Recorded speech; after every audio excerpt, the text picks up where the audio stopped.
What's going on? It's that dude named Dave with the Quiet Storm. You guys hear the smooth melodic sounds from TD&D here as we come to you on this hot Friday. We are back with TD&D Live. How are y'all doing out there? I'm doing my impression of Doggy Style with DJ Easy D. What's going on, guys? That ain't my voice. What's going on, people? What's going on? That dude named Dave. I'm back. It's Friday. I switched my glasses. Y'all know what you do here. Press the likes. Likes up in the building. If y'all can hear me, press 1. Because we do these live streams. Gotta make sure I'm not struggle streaming.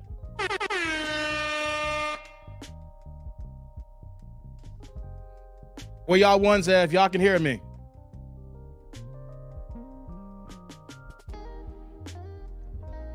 We back, y'all. I was probably just grooving for a second. Y'all want to groove with me for a second? No homo. Pause for the fellas. You know that guitar is hidden. You hear that. You hear that strumming.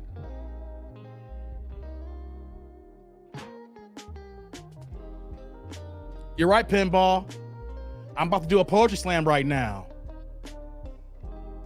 We just getting started, y'all. Y'all don't mind? It's Friday. It's been a long week.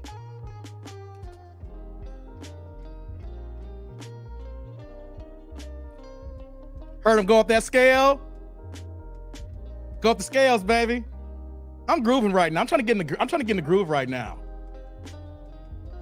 Y'all in the groove? Y'all feeling good? It's Friday. I don't know who got to work this weekend. I'm technically working right now. But when you love what you do, does it really work? You know what we're here for, though, right? I'm still here on YouTube. But somebody's not here on YouTube anymore. We're going to talk about it. Somebody's no longer on YouTube no more, guys. So while I'm getting myself ready to give y'all this joint, you know, we just get into the groove. I wish I had something to smoke on. Man, drop that beat. Kind of quiet right now, right? We got to fade it back in. Fade it back in. Simple snare. You hear that snare? Snare and a kick is all you need sometimes, guys. If you're a musician, you trying to overcomplicate the track. And sometimes you just need that snare and that kick.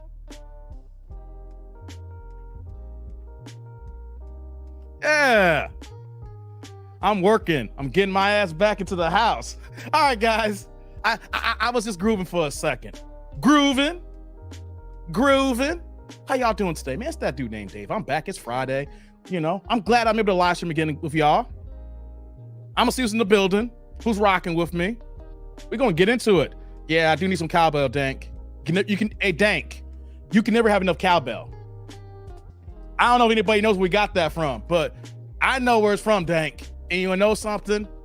You can never, ever have enough cowbell. What's going on, Rod? Rod's in the building. Got Eric in the building. What's poppin', Jay? Got Jay in the house here. What's going on, P. Moss? Yeah. Hey, Trust in the building. What's poppin', Trust? See you, brother. Got Bill in the building. Dank. What's poppin', brother? Shantae's in the building. What's going on, Shantae? I see you, Bill. What's going on? Fresh Friday. I hear you, man. What's going on, Gabe? Hey, I made it. The Dave in the squad. What's poppin', Gabe? Good to see you, man. Jay's like, Dave with them smooth sounds. Hey, y'all don't know how I get in my car. I'm a hip hop head. I like to say that, ooh, little bass kicked in there for a second. Gotta get that bass in there. But I like to call myself the backpacker that grew up. Like when it comes to the hip hop game, like I'm an 80s baby that saw my teens in the 90s. And so, you know, when they talk about backpack rap, I hate to use that term, but that's the best way to describe certain things for certain people. You know, that backpacker that grew up. But you know, when you get in the whip though, I need the smooth hip hop at times too. You know, I need that Tribe. I need that Black Star. I need that Mos Def. Some old Mos Def. I know he's Yasin Bey right now, but I want that old Mos Def. I need the old school Roots. I need some old school Badu. You know what I mean? Some Talib Kweli and High Tech. That's my get down. Oh. What's going on, Trigger? Bill, Shantae, Jay, Eric, Trust. Y'all can hear me at the once. Okay, we're about to get started now. What's going on, man?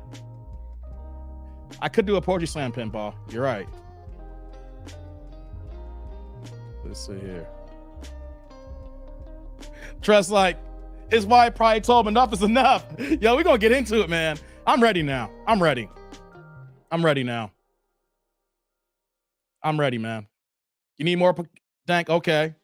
Pinballs, did you see me? Where you at, Pinball? You at home, man? You on the road? Let's get it started here. What's going on, Jimmy? Better show you. Oh, man, Jimmy, that was crazy, man. That was crazy, man. That was crazy, brother. Oof. What's going on, Lorenzo? Can I get a shout out to my oldest sister? Is that Jane Overton? Oh, for real, Lorenzo? Your sister passed away, brother? Man, dude. My heart's with you, brother. How you holding up, man?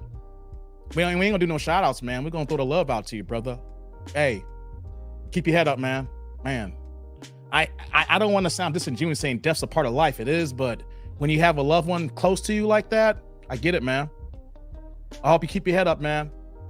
Hey, guys, man, we gotta show love to Lorenzo today. He needs to pick me up. You know, it's all good, brother. R.I.P. to your sister, Lorenzo. R.I.P. to your sister, man. Did the boy get kicked off of YouTube? We'll talk about that, Trust. We're gonna get into it, brother. Don't worry, we're gonna get into it.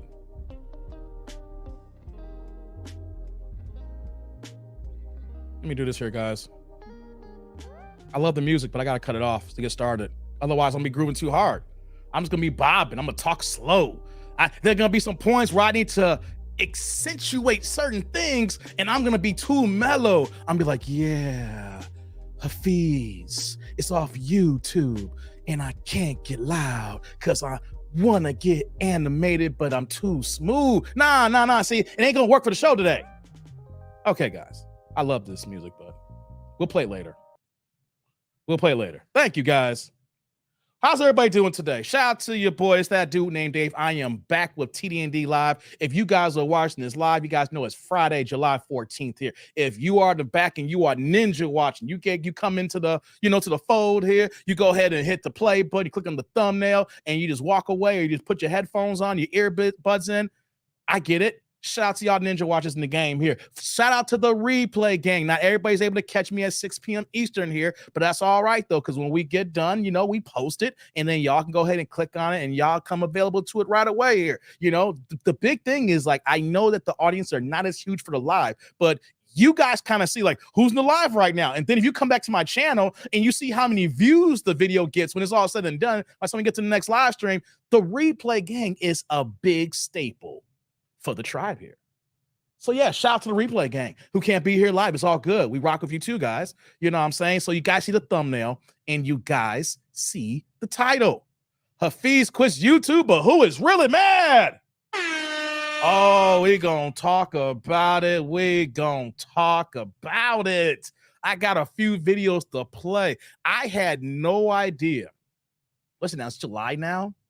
So July's the 7th month of the year. So we're looking at maybe, it was like 9, 10, almost 10 months ago when Hafeez had that big old backlash when he was, on the panel on SOS. He was talking with Coach Greg Adams. He got burnt up by just pearly things, just racist things. Oh, guys, didn't it feel like just yesterday that we're just talking about that? Or because the way the news cycle works, see, the news cycle is not just on regular TV. We have our own news cycle on YouTube. We have our own, ecosphere when it comes to doing content creation. We'll follow the pop culture, and then also YouTube has its own culture,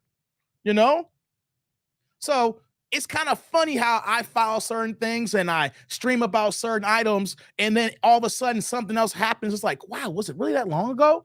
Did it really, or did it just fly by so fast? But we're going to talk about it today. We're going to get into that here. But before I get started here, I'm not long stroking you guys here, except for the joint that we played in early. People come in, you want to hear that track. It's all good. Something new we add into the channel. I got to add some more music. I paid these licensing fees. Might also throw some more variety into the game here. So, yeah. So that's what we got here. But before we get started here, guys, I just got to say a few things here, right? Shout out to everybody who's here on Wednesday. It was crazy on Wednesday because in the middle of the live stream, we had a goddamn tornado warning watch all over the damn place here. Oh my God, it got wild. It got fierce. Some of y'all have an idea where I stay. I tell y'all I'm in the southwest suburbs of Chicago where I live at. But if I'm working, I'm in downtown Chicago or I'm in Manhattan. But right now, I'm in the southwest burbs right now. And y'all were like, yo, Dave, I'm looking at the weather right now. It looked like it's around the corner. I was like, what the heck? And then out of nowhere, right? All my phones were going off. You get the emergency alerts on your iPhones. I don't know if they do that on Android. Man, Android. Do y'all get alerts? Shout out to the Android. And so people who got Android phones, do y'all get alerts? I'm just kind of curious, because I ain't had an Android like in 12 years. Right. I've been done with Android since like 2011 or something like that. You know what I mean? So I don't know if Android gets those emergency alerts. Do y'all get the alerts when someone gets abducted and then like they're looking for the little kid? Do y'all get that? Or do y'all get the alerts when, bad weather is coming about here? It's like, or do you got to turn the TV on? I don't know. I ain't trying to make fun of y'all Android users. You know what I'm saying? But I'm just kind of curious, do y'all get alerts? Because I don't know. It just Androids, I don't know. I would think that, you might be a little bit behind the times, but hey, Jay's like, Dave, we get alerts. Okay. I just want to make sure. I don't know. It comes them off a trust. I don't know that. I only got iPhone. I only got Apple products in this house. There's an iPhone here. There's an iPhone back here. There's a Mac. I'm on a MacBook right now. There's two iPads you can't see in front of me over here. There's another iPhone upstairs. My daughter's on another iPad. I mean, we Appled up here. You know what I'm saying? So I did not know that Android get alerts. I'm glad you guys get alerts. Because I would hate the worst to happen to y'all, and all of a sudden y'all got some frail technology that doesn't even send you nice little Amber alerts and little beep noises when something bad happens. So I'm just worried about y'all. I am just worried about y'all. Okay, people with Androids were busy to jailbreak their Amazon Fire Sticks, right, Dank? So shout out to y'all. We had crazy alerts. And like my family came downstairs in the basement. I was trying to live stream, and I gotta admit, I want to apologize because.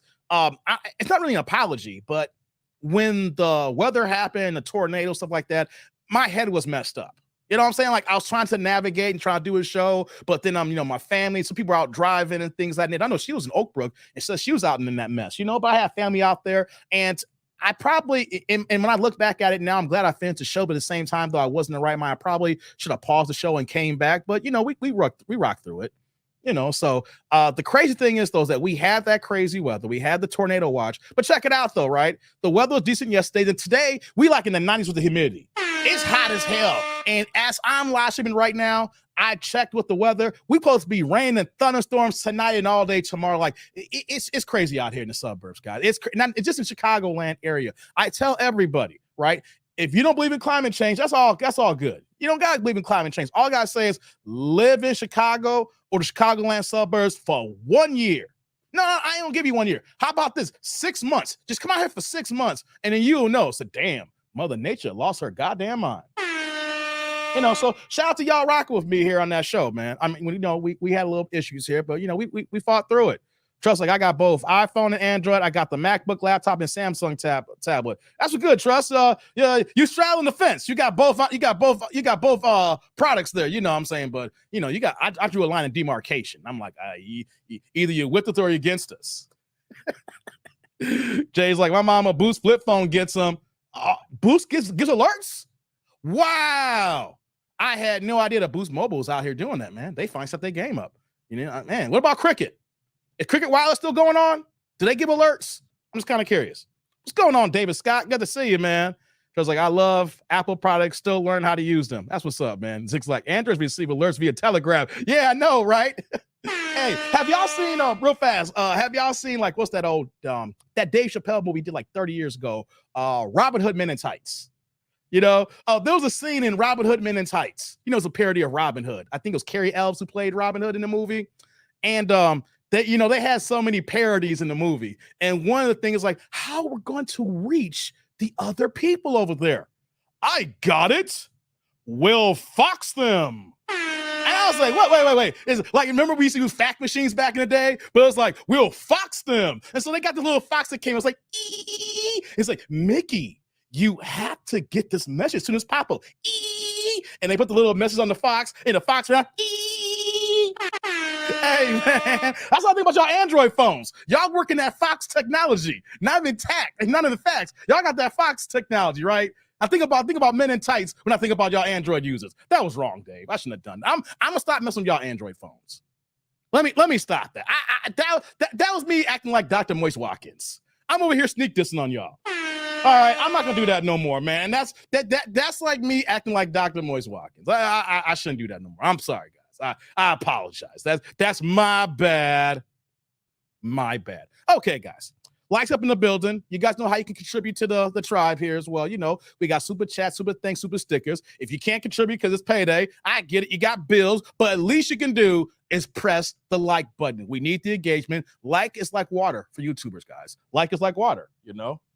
Pinball's like, that movie was hilarious. I love that movie, Pinball. Come on, man. Robin Hood Men in Tights, that's a classic to me, man. You know, if it's on, it's one of those movies where that if it's on cable, it's on TV, I don't got to change the channel. I don't care where it's at in the movie. If I'm flipping through the channels, it's on. All right, ain't nothing else on. Let me go ahead and keep watching this. You know? He's like, Zick, like, that Fox delivers Android phones. Facts, Zick. That's what hey, you brought me right back in, Zick. You know what, though? Y'all get deliveries via Fox if you got an Android phone. Like, you go on, I know you got Amazon Prime on the app, right? But it automatically detects that you have an Android phone. So when you go for, like, Prime deliveries, it got to go to like the Fox delivery method, right? Like, let me stop. I shouldn't do that to y'all. Let me stop. This is not about y'all. This is about Hafeez. I shouldn't do that to y'all. This is about Hafeez. Oh my God. Trust, like, promote that new movie that America doesn't want us to see. Jim, what's that? Caviezo movie, child trafficking. I haven't heard of that, man. Trust. That's a new movie. I haven't heard about it, man. So they're not really promoting it. They're not really promoting it. So check it out. Let's we're about to get into it now, guys. I'm just messing with y'all. It's Friday. It's Friday. You know, it's the weekend. I don't know if y'all got plans, you know, but depending on the weather, hope y'all enjoy it. So let's get into it, guys. Let's get into it. So it's July 14th as we're doing this live stream, right? And Hafeez really, if you don't know who Hafeez is, he is a collaborator on a YouTube channel called The Roommates. And I first came across Hafeez when I first started YouTube here in February of last year, and I was trying to figure out what kind of reaction videos I'm going to do here. What kind of content can I just get the ball started so that I can kind of find my way and get going here? So you guys know I got started reacting to a lot of Kevin Samuels videos, and, you know, a lot of the talking points that Kevin Samuels has, I agree with. You know, I'm on that same wavelength when it comes to Kevin Samuels.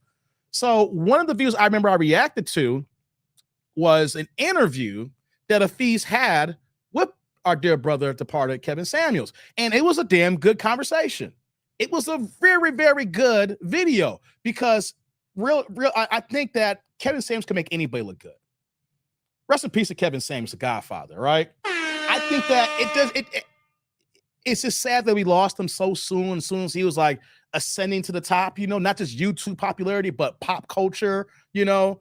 And I find it interesting how Kevin Samuels can just bring the best out of anybody. You could be a grifter, you know, it doesn't matter. Whatever the conversation is, he just knew how to bring it out. And then, of course, I think that people brought the best out of themselves too as well when you're dealing with a heavyweight like that, you know. So if there was a video that they had a back and forth conversation, not like back and forth like argument, but it was a good dialogue, you know, interviewing, going back and forth. And so that's when I first found Hafeez. And then when I saw that, then I was like, okay, so I went to his roommate's channel. And I said, maybe I could react to more of his videos here.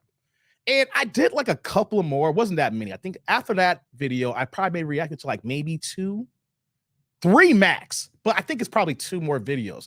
And it was hard to try to like pull content, because even when they had like beautiful women on this channel and they were like interviewing them, it had a certain dryness. It didn't have a flair. It didn't have that you know how certain content creators, and everybody can talk about the same things here. It's how they deliver it. What's their personality? Are they funny? Are they serious? Right? So I really didn't focus too much on Hafeez or the roommates content, you know? Let me see. Hey, what's going on, Robert? Hey, good to see you, brother. It's called Sound of Freedom, says Trust. I heard a lot of Apple word salad, Dave. Hey, Jay, don't get mad, Jay. Ain't no word salad. You over here just mad because you can't afford an iPhone. No, I didn't mean that. I didn't mean that, Jay. I didn't mean that. I didn't call you broke, Jay. No, oh no. Jay, I didn't mean that. I'm sorry, Jay. I'm sorry. My bad, Jay. Oh, man. Android got me in a tussle today. I see Android phones and I think of a dot matrix printer. How old do y'all remember dot matrix printers, y'all? I'm showing my age. I see an Android phone. I'm thinking how you got to line the paper just right on that dot matrix printer, and you got the perforated lines on the side there, and you got to get that going so that you can print properly. If it's off, you're going to have a little die. That's what I think about your Android products. Oh, let me stop. I'm going to stop messing with y'all. I apologize. You guys get the idea. You guys get it. I'll get to y'all supers in a second. Hafeez is another guy that can't get people to listen to him, just like Umar, says Willie. What's going on, Willie? Zick says Hafeez is the type of guy who reads the first chapter of a self-help book and begins public speaking on tour. Hey, Zick, come on, man. God dizzle. Hey, man. Hey. Robert's like, Hafeez gave me the vibe that he was there for the time being until he got established, then he'll bounce to whatever. I hear you, Robert. I hear you. So let's check this out. You know, I mean, it was hard for me to like extrapolate what I was looking for. So, I didn't really focus on Hafeez. And then we got to October. October's a key month, especially for me, because that's when I got sick in October. I mean, when I got on YouTube from February to October, I was making content. I was dropping stuff all the time, right? And then right before my trip to New York, before the Deontay Wilder fight that happened, when he fought Robert Helenius, and I was out there for work as well, and I got sick. I lost my voice. So I couldn't even speak like I wanted to. So during that trip and when I got back home, I couldn't make any new content. And what was really popping off at that time? Hafeez was in the YouTube headlines. I know, Pinball. You remember the Matrix printers. He was in the headlines because out of nowhere, it seemed like he wanted to jump into the collaboration circuit. We saw him, like I said, on, him going back and forth with Coach Greg Adams, and we saw how that was a cluster, you know what. We saw him with Just Pearly Things at that time. I actually did the reaction to it, and we saw the truth about Hafeez. Other content creators talked about him. Like he is a good interviewer. Like you can sit down and he can be the one to ask the questions and able to fill in the holes with the subject at hand, along if it's a good subject to have that kind of interview piece from. But if you need him to carry the show, if you need him to be authentic, if you need him to deliver the goods, that's when he's a no-go. He's a no-show, And we can see that, like, when he speaks, it seems like that he has a whole itinerary written down, not just an outline. It seems like he writes everything down and then he marks the points that he wants to highlight. That's the kind of speaker that I get when I see him. Hold on, let me get to these supers here. Shout out to Rastas. What's going on, Rastas? Coming with the $2 holla, the first contributor for today's show here. Thank you, Rastas. Hey, check it out. Rasta ain't dropped no questions or comments. My man is here for what? Straight love of the game. Hey, Rastas, brother, salud. Thank you for the holla. I appreciate you, man. Thank you. Coming through holla, man. I like that. Turn the chat here blue. And guys, like I say this every single time, I love it when you turn the chat colors. I don't care if it's 99 cents. I don't care if you cash at me 50 cents, whatever the bare minimum is. Whatever y'all contribute, it helps keep the lights on, helps pay the internet bill, and a couple other items I still got to buy and get this thing going here. Because one thing I'm not trying to do is to continue. I don't think I am, but I don't want to continue, and some fashion people might think I'm to be a dusty content creator. I know that my presentation, and I got to give y'all the goods, and I got to keep elevating as time goes on. I can't be like Dr. Moise Watkins, or these other content creators who just make their money, don't reinvest, and basically doing the bare minimum here. No, so thank you very much, Rosses. I appreciate it. Turn the chat here blue. And right behind you, man, we got my man Eric Jordan, EJ in the building with the $5 holla. Turn the chat blue here. Once again with the super sticker, no questions or comments. My man is here for the straight love of the game.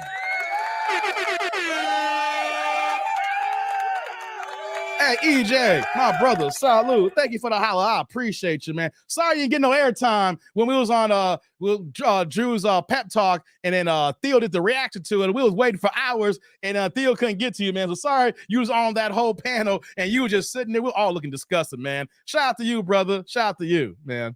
What's going on, Don Jeter? So Hafeez moves his hand when he talked like he's street hustling with the 3 cups. Hey, man, come on, Don. Yeah, no doubt, Lorenzo. We got your back, man. Hafeez is like the teacher that will put to sleep in class. Yeah, no doubt. Hafeez's wife getting slammed like Adam 22. You just don't know. Oh, damn, man. Why you got to do that, man?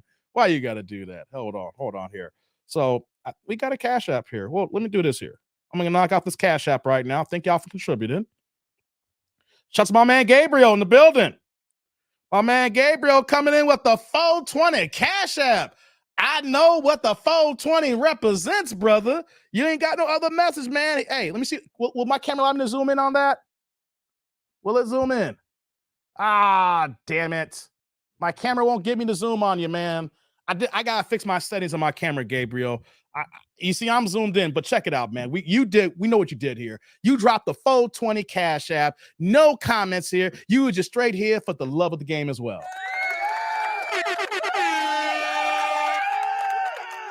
Hey, Gabriel, salute. Thank you for the holla, man. I appreciate you. Thank you, man. You guys can do the same thing. You see the Cash App is rolling down the bottom there. Supers are there. If y'all ain't got no money, y'all know what you can do there. Press the damn like button. No doubt. All right, guys, let's get back into it now. So roughly 9 months ago, Hafeez was trying to make the talk show tour. He was trying to do the collaborations. Like I said, Coach Greg Adams, Just Pearly things. And everywhere he went, he just got burned. He did not have an argument to save his life. What he spoke from is a place of ignorance. When I say ignorance, some people always get mad when you say someone's ignorant. Ignorant can be a negative connotation, or it could be a general assessment that you just do not know what the hell you're talking about. People call people ignorant, saying you stupid. And that's another way of saying things. Are you stupid? Or is it the essence of you not knowing something? Or you are ignorant because you just don't have enough life experiences. You have not lived long enough to be an authoritative figure to give advice or counsel or your items on certain things, because it's out of your league. It's out of your weight class. Like I said with boxing, you see Ali behind me here. When I reference boxing, there's weight classes for a reason. There's a reason why someone who fights at 140 is not going to go up to 168 to fight somebody there. That's a 28-pound difference. Someone who's at 168 probably walks around 190 pounds. You're not going to be in the same weight class. There's weight classes for a reason. And we can see that whenever that Hafeez had to rely on his own laurels, he had to rely on his own logic of thinking, it fell flat in his face because he didn't know what the hell he was talking about. So what we're going to do here, guys, today, what we're going to do is that he dropped the video. Hafeez sent a goodbye video. So it's not like a couple of weeks ago when we were doing my live stream reacting here to Mike TV between him and Dennis Sperling. Y'all remember that episode. Y'all know how that gone down. Mike TV, I'm kind of curious. They still got his backup channel? Hey, not trying to derail this here, but I'm just kind of curious. Does Mike TV still got his backup channel? Is he still trying to cook over there? Let me give me one second. I'm going to pull this up, guys. Let me see. I'm really interested here. Let's see. Has he got a backup channel yet? Yeah, he's still here. He's at Mike 2.0 now. Hasn't been taken down yet. Well, let's look, the last time he posted, like, what, 2 weeks ago? Hold on, guys. I'm curious here. Oh, he's only got 25 videos on here. And the last time he posted was 9 days ago on that. Is he live streaming? 1 second. Okay, he did live stream 2 days ago. But before that, though, it's been about a week. Okay. So Mike TV is still around these parts. Don't know how long though, guys. Don't know how long he's gonna be around. Hey, what's going on, Thomas? Good to see you, brother. Eric's like, it was all good. I was losing brain cells on that pound because of that delusion from Shauna. I know, man. I know. So, excuse me, unlike Mike TV, who self-sabotaged himself in that degree by going after people and using the worst form of content creation that think is going to be sustainable, was beefing. But Hafeez does not understand the YouTube landscape as far as him being a grifter and knowing what the hell he talks about here. Right? Let me show y'all his channel real fast here, guys. Before we get into the videos here, let me show y'all a channel here. Eric says, Smoke and Talk react to the Jew content. I was in the chat in full. Okay, that's what's up, brother. Hold on, let me pull up this here. We did this with just Pearly Things, guys. We did the same thing with just Dusty Things. Now I'm gonna make myself a small box here. Check this out, guys.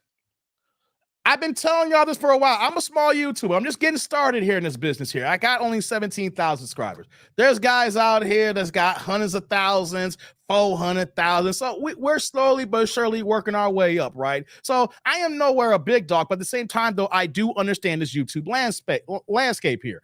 And when you look at the roommates here, they have 525,000 subscribers. Hey, guys. 525,000 subscribers. That's 500,000, y'all. That's 500,000.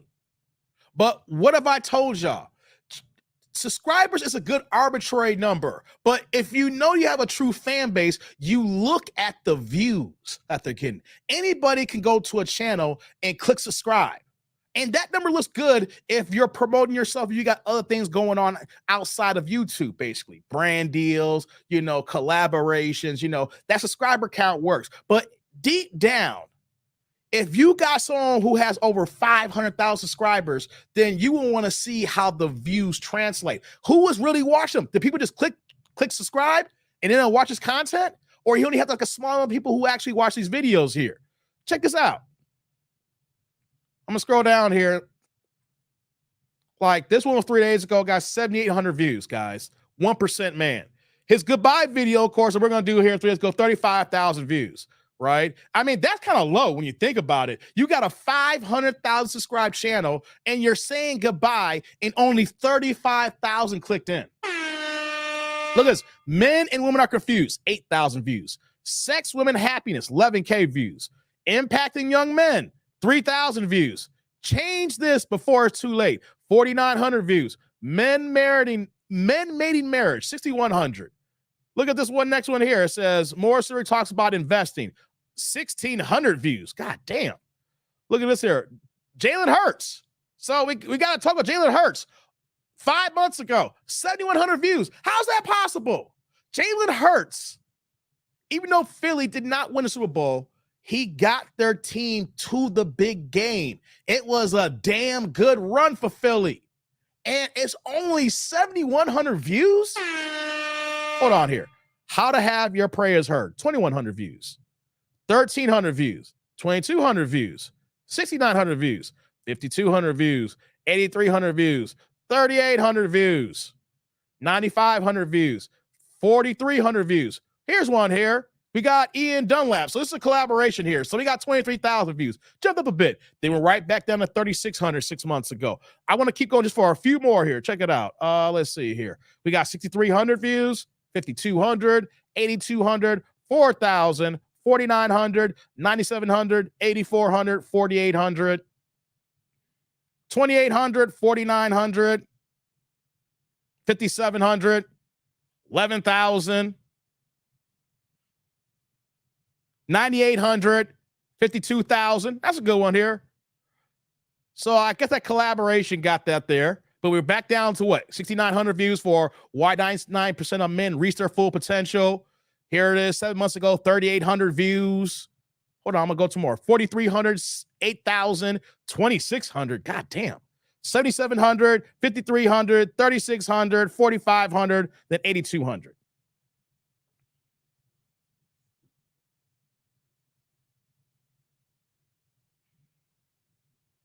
I'll take it off the screen for a second. I'll be back with that. 500,000 subscribers, and you see only a handful of videos in the last 7 months that got the 5-digit view count, right? Now, some of y'all who are small YouTubers be like, hey, he's getting 8,000 this video and I wish I could get those views. There's literally 98% of y'all YouTubers will see that. It's like, I want those views. I would love to get that. I'm trying to build my YouTube game. I would love to have that. And I'm saying that pound for pound, like when I do my videos, I get more views than that.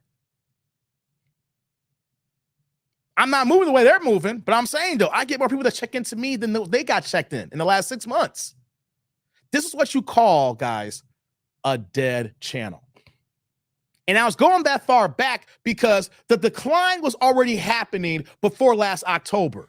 But what happened in October, guys? We had the big issue with him and Coach Greg Adams and Pearly things here. But what we're going to do is here, let's hear from his own words here. Well, I just want to react to this here because he's done now. This YouTube game is kind of hard, guys. It is hard. Like today, I didn't want to live stream. I didn't want to do nothing. After I got done my regular job, you know what I wanted to do? I just want to smoke up and chill and eat some food, guys. You know, then I get my juices going. I know who's going to show up. I'm like, okay, let's do the show here. You know what I mean? So here's what I want to do, guys. Let's hear from Hafeez's own words here. I just want to bring a couple of things before we move on, but it looks like we're going to be putting a bow on Hafeez's blue pack. It looks like another one has bit the dust. So let's do it. Let's pull it up here, guys. Let me do this here. Is it that one? Nope, it's not that one. No, not that one. Here we go. I'll put myself in a small box for this one. We're going to let him cook. He ain't really cooking, but what's going on, Sheila? Hey, tribe. I'll be hearing. Just left work. That's what's up, girl. Hope you're doing good over there. So check this out. He's saying goodbye. Let's hear what he got to say about goodbye, guys. Lex up in the building. Let's go. This is Hafeez. Hope you guys are having a great day today, and let's go ahead and jump into today's video. Ever since I was 19 years old, I had a heart and passion for helping the lives of young men. And I actually started my journey helping the lives of young males as a preschool teacher. I eventually began to teach in high school as well as coach high school football. And then I moved to Texas to teach middle school as well as to coach middle school football. And it was an absolute blessing of experience to help so many younger guys during that season of my life. But eventually I said, man, I want to do more. Before it goes, I didn't know you did all that stuff. Well, outside of YouTube, man, good for you. Y'all here teaching, coaching the kids in football. Good for you. I ain't gonna crap on that, guys. You know, good for you, Hafeez. You've been doing that in the past. I want to be able to help young men. I was growing, I was learning more. I really want to provide any bit of wisdom to guys who are a little bit older than the students that I already had. And so literally, I remember I started blogging. I eventually wrote a book. I then started creating films. And then around 2012, me and my friends started a YouTube series about the issues plaguing the lives of men today. But eventually, me and my friends all went to different parts of the country, so we couldn't continue that series. Fast forward to 2017, and I moved to Houston, Texas, in a house with a bunch of wild guys. And those guys were Chris, Sam, Emmanuel, Khalil, the original group of roommates, because we actually were roommates. And I remember we started that podcast, man, and it was rough. And man, almost nobody listened. I remember it was November, like 11 months after we started it. We had like 70 listeners. It was extremely difficult during those beginning years. But we continued. I will say this, guys. I've been there in the beginning. Those early days started YouTube channel, guys. You were trying to live stream. Hey, man. My old channel, my fellas, we had a channel called Jump Off Live. And, man, we thought a good day was like 40 views. Total. Not like 40 people watching it at once here. Like you see my live streams, like we got 33 right now. We would have 33 total views for the whole damn thing. We would have like 8 people just watching. So when he says things like that, you know, I'm like, man, I remember them days. I'm not over here trying to big him up like that. I'm just kind of have a little nostalgia, you know, when you first get started in YouTube, guys. If you guys are starting your new YouTube channel, don't get discouraged. We all got to start somewhere. You get one person in your chat, 2, then 5 and 10. You got to grow. You know, so I just think about how I remember I had them early days, you know, and then we'll see who's in the chat, and then it'll be all slow, and then sometimes it get discouraging, you know. So I'm just thinking about myself here. But let's continue here. We continued to improve with the guests. We continued to meet more people. And eventually the roommates blew up and it became this amazing show that so many of you guys watch over the years. And you guys watched the Pepper Soup. You guys watched the amazing interviews. And it became something that was such a staple. And literally nowadays, when I go outside, I'm constantly bombarded by men who are telling me, Hafeez, thank you so much for all that you've done. Wow. But the reality of it Really? is, guys, when I started the roommates, I was in my mid-20s. Life was completely different. I was single. I was living on a couch. I was living with roommates, right? You know, like it was a completely different life. And now as I'm entering my mid-30s, life has become something where I have so many new experiences. And the best part about the roommates was we created an amazing platform for young men, primarily between the ages of 18 to 25, who really needed some guidance and instructions. And we gave you guys some exceptional content and information.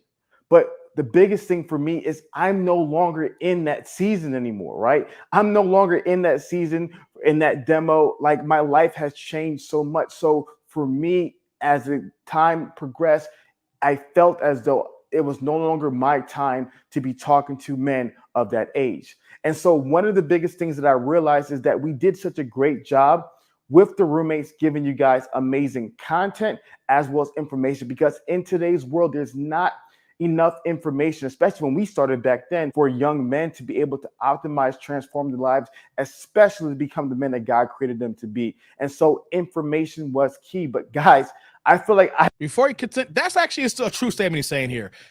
Young black guys, young men in general, are getting information now that we didn't have when we were younger in our 20s. Because the reason why I'm saying it like that, because the people who support this channel here, people who rock with me, we're in our 30s, we're in our 40s. We even got people in 50s and 60s here. You know, I'm in that hybrid field where that there's a few people, we got young people watch us, but majority of us here is the middle-aged crowd. We're families, you know, we're husbands or we're dads, things of that nature. Same for the women, you know, y'all wives as well, things of that nature. We're older here, right? And so that's one of the things that we can talk about is the fact that there is not enough content for the young brothers out here. I always say that I wish that we had YouTube the way YouTube is now for me when I was in my 20s. I went through my struggles and my ups and downs, things of that nature. So one thing he is saying, though, this is not a hit job live stream. That's why I'm just going to crap on everything he says, right? Because we're going to get into the problems that he has, right? But, you know, one of the things that we can talk about here is that, man, we have things available to the younger crowd that wasn't available to us here. So right now we're in a space in YouTube where we are able to give back to a degree. I'm just not out here just being a shock jock, out here being YouTube, just yelling and screaming and saying whatever the case may be. I like to give good information back to the younger cats behind, and that's going to be coming up behind me here, you know, because we don't want to see them deal with the same things that we've been dealing with. So that's one thing that is true, guys. But so, like I said here, a couple of things can be true at the same time. I'm not here to destroy the man completely here. He can say some decent things, but we're going to get into the problems that we know that got him here for him to quit YouTube. You know? So let's continue. Let's let him hear what he got to say more here. I've given you all the information. As we say in the standard, I literally unloaded the clip. I gave you all that I had. And what I realized was then more than just content and information, men needed community and application, right? Men needed to be in a place where there was other like-minded men committed to excellence, a place where men can grow up, a place where men can become fathers and husbands and leaders in society, right? And so that had been my burning passion throughout all the years. And by God's grace, I was able to put all these ideas together and create the standard, which turned into an exceptional community of extraordinary men committed to overall excellence, assisting others, and leaving a legacy of change. And it's been an absolute blessing because life happens offline, man. The internet is cool, right? It's great to get information, but man, it has been so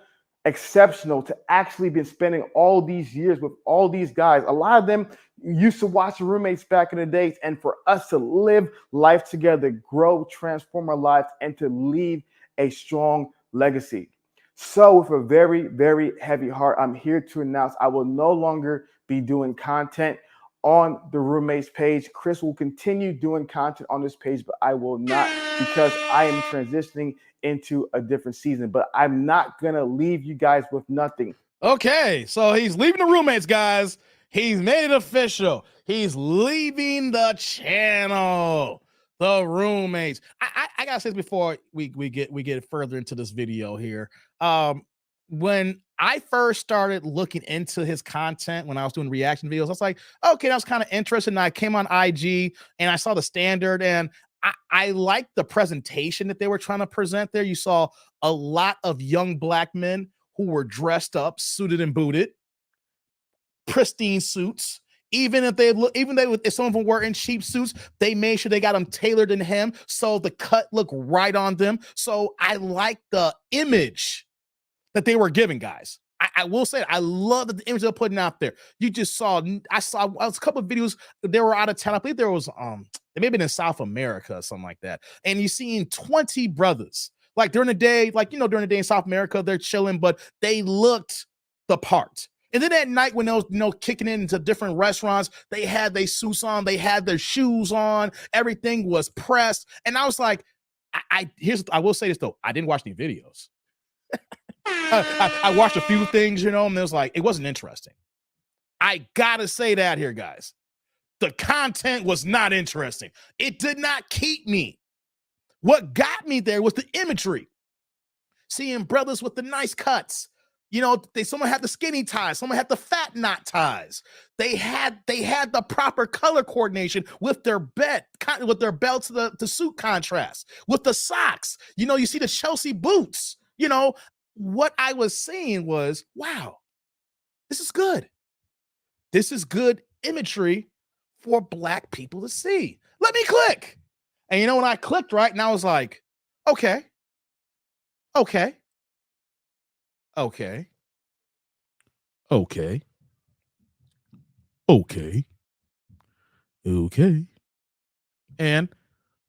okay. What does that mean, guys? The ish was goddamn boring. And for me, I'm a guy that will try everything once when it comes to content. I will give you one listen. You got that one listen to catch me. Even if I'm kind of halfway out, but there is something there, I give you a second listen. I couldn't even do that. I went to another video, I was like, no, boring. I went to another thing, boring. And I don't want y'all to get the wrong idea. The topics were the right topics. The issue was the delivery, the presentation. And that's an issue we got to talk about content creation, guys. Anybody can get on a camera and say what they're going to say.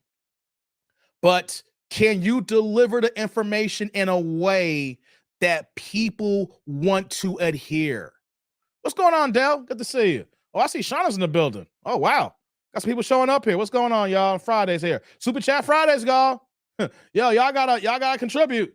These lives get more expensive here. What's going on, y'all? So what I'm saying here is that it's good to have a good idea. It's good to have a presentation. It's good to showcase people in different lights. What's going on, Bill?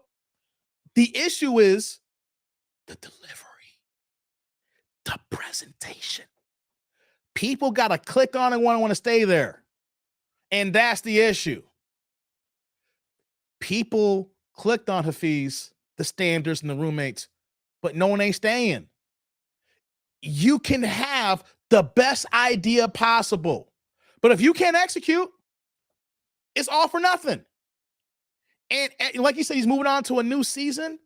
I'm hoping that is not what he's been doing here in the past here, because everybody got to recognize their strengths and their weaknesses. So let's continue. Let's hear some more what he got to say here. Let's continue, guys. Let's get into it. With the guys of the Standard, we did a live podcast series with some of my favorite people, Jose Zuniga, Dr. Warren Farrell, and Anthony O'Neill. And I'm going to be sharing you guys this live podcast series as my parting gift to you guys, as a thanks for all that you have done, man. I would not be here without all you amazing men, as well as all the amazing women who have supported us throughout all the years. And I want to leave you guys with one message. Actually, two messages, but we'll try to blend them together. In today's society, what has broken my heart the most is that the biggest people who are against men are other men. Oh, here we go, There y'all. came a time where feminism and a lot of these far left ideas. Here he goes here. Hey, guys, he couldn't go out without a bang, could he? Oh, the biggest problem with men is other men keeping other men. Hey, I knew we were gonna get somewhere. Hey, now we're gonna get into why this man is no longer gonna be on YouTube. Or he's gonna make, I don't know if he's gonna leave YouTube completely. He's leaving the roommates. He made his dudes in July in the summertime. Because right now, guys, this is the dull time for content creation. It's hard. People want to be outside, want to kick it. They want to go on vacation, the hot weather. Girls want to wear less, and you ain't wearing less inside the house. You're wearing less outside on the beach, So maybe, I don't know if he's leaving now to come back in the wintertime, but now we're going to hear him talk.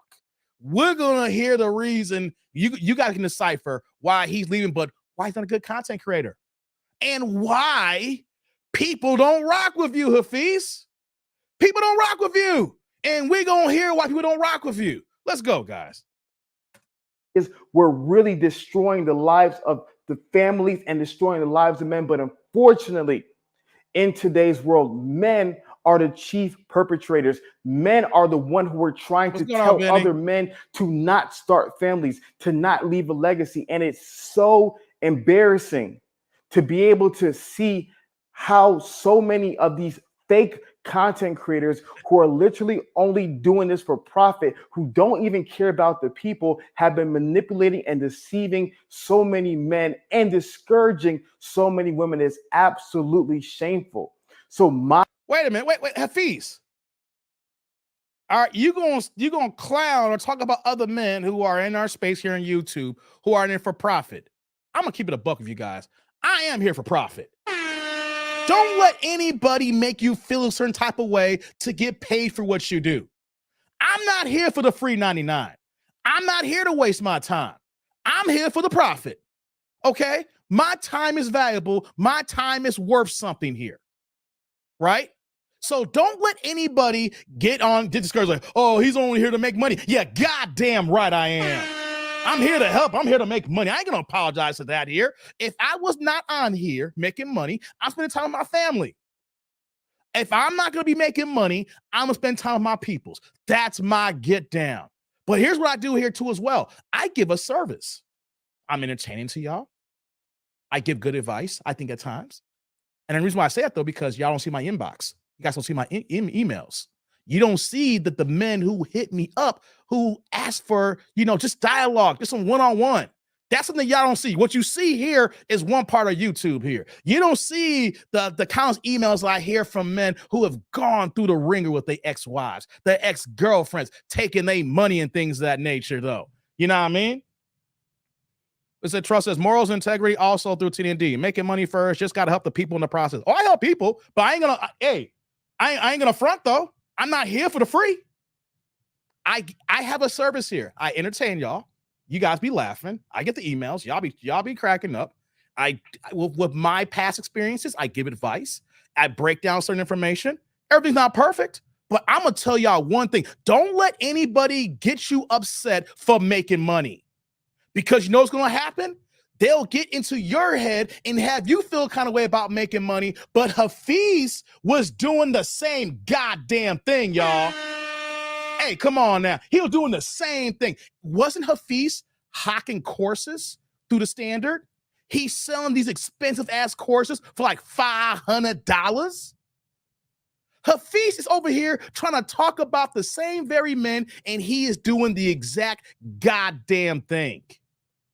He's selling courses. I was watching O'Shea Duke Jackson's video, and he was saying that I'm not trying to take his word on everything, but he put it out there. Says, I know people personally in the content space here on YouTube where he reached out to other YouTubers that trying to promote his products onto their channels.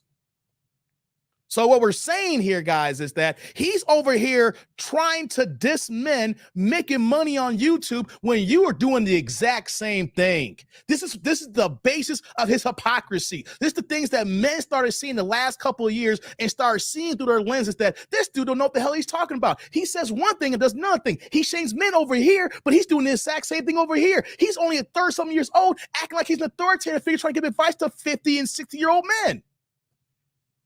That's the issue that we got with Hafeez now. He's going to go ahead and try to get on men. It's like, oh, you're trying to make money and make profit. Dude, what the hell you were doing?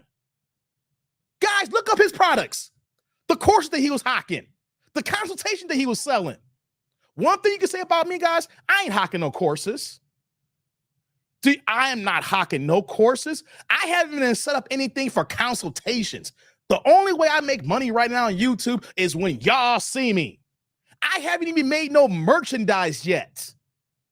And you know what though? Y'all tell me, Dave, when is the merch game coming? We want to support you and we're going to buy what you put out there. And you know what I've been saying here?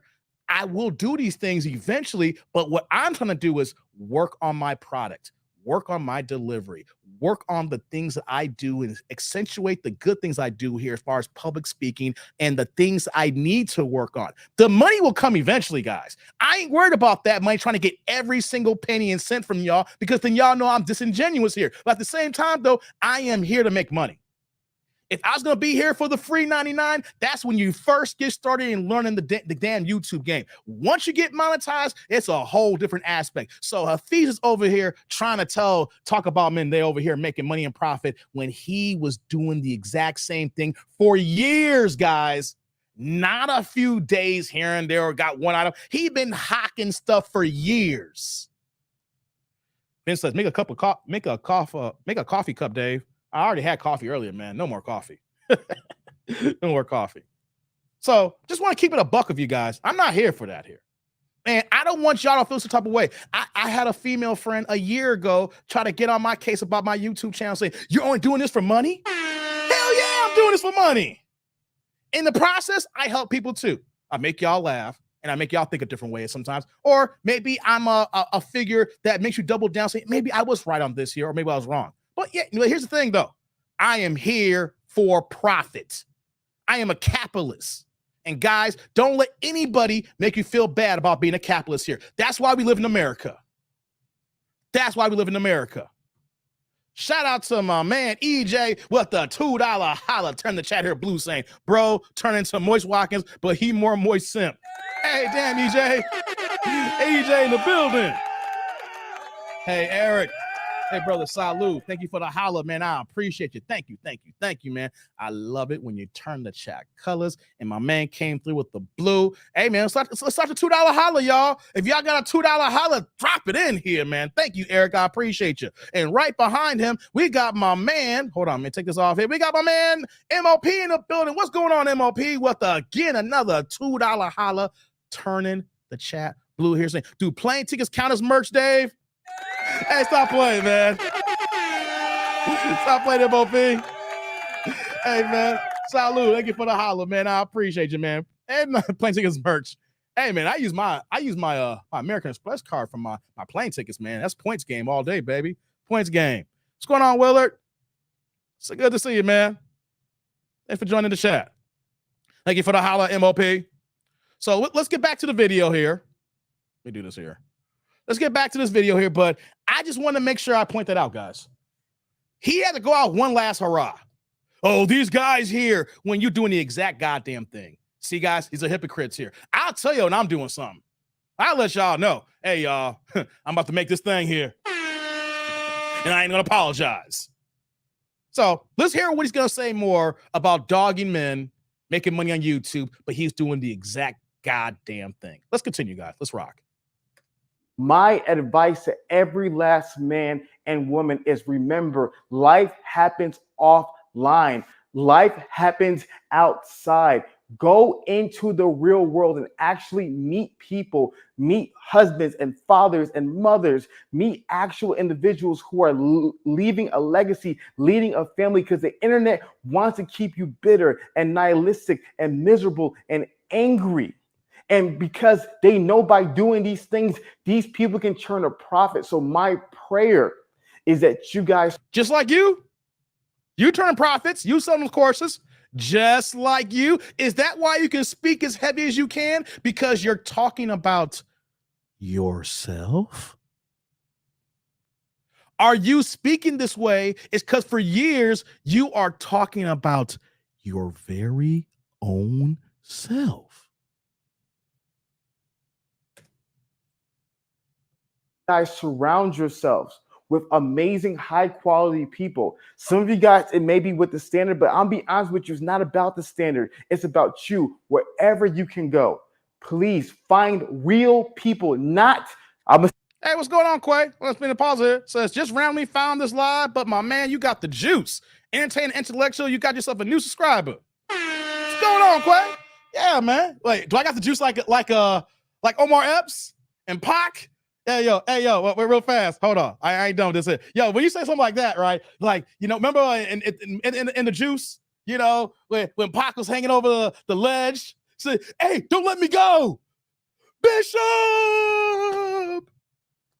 And Pac fell to the blank, to the blackness, fade to black. And then Omar Epps walks back, and you see old dude say, hey, man, now you got the juice. Is that me, Quay? Okay, sorry. I go to random pop culture stuff when people put something in my comment section. Appreciate you, Quay. All right, let's get back to the video now.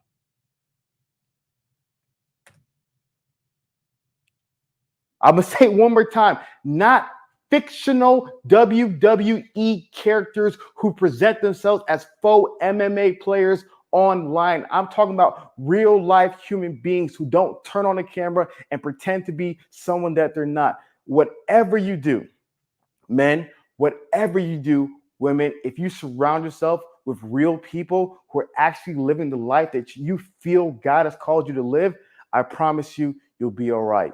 So guys, thank you so much for your time. I love you guys. I appreciate all the years that we've spent together. The video podcast series that can be dropping today. So I hope you guys enjoy. It'll be dropping later on this evening. Check out all 3 episodes. It'll be dropping each week.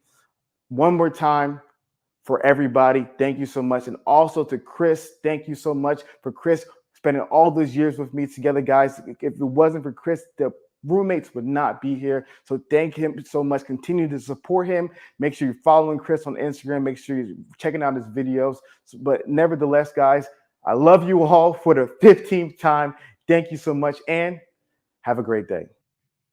Okay, guys, that's his goodbye video. I'm gonna play one video to showcase why he's where he's at right now. He tried to have one last hurrah. He tried to take one last shot at men and content creators. What he needs to do is actually, he has a narrow view.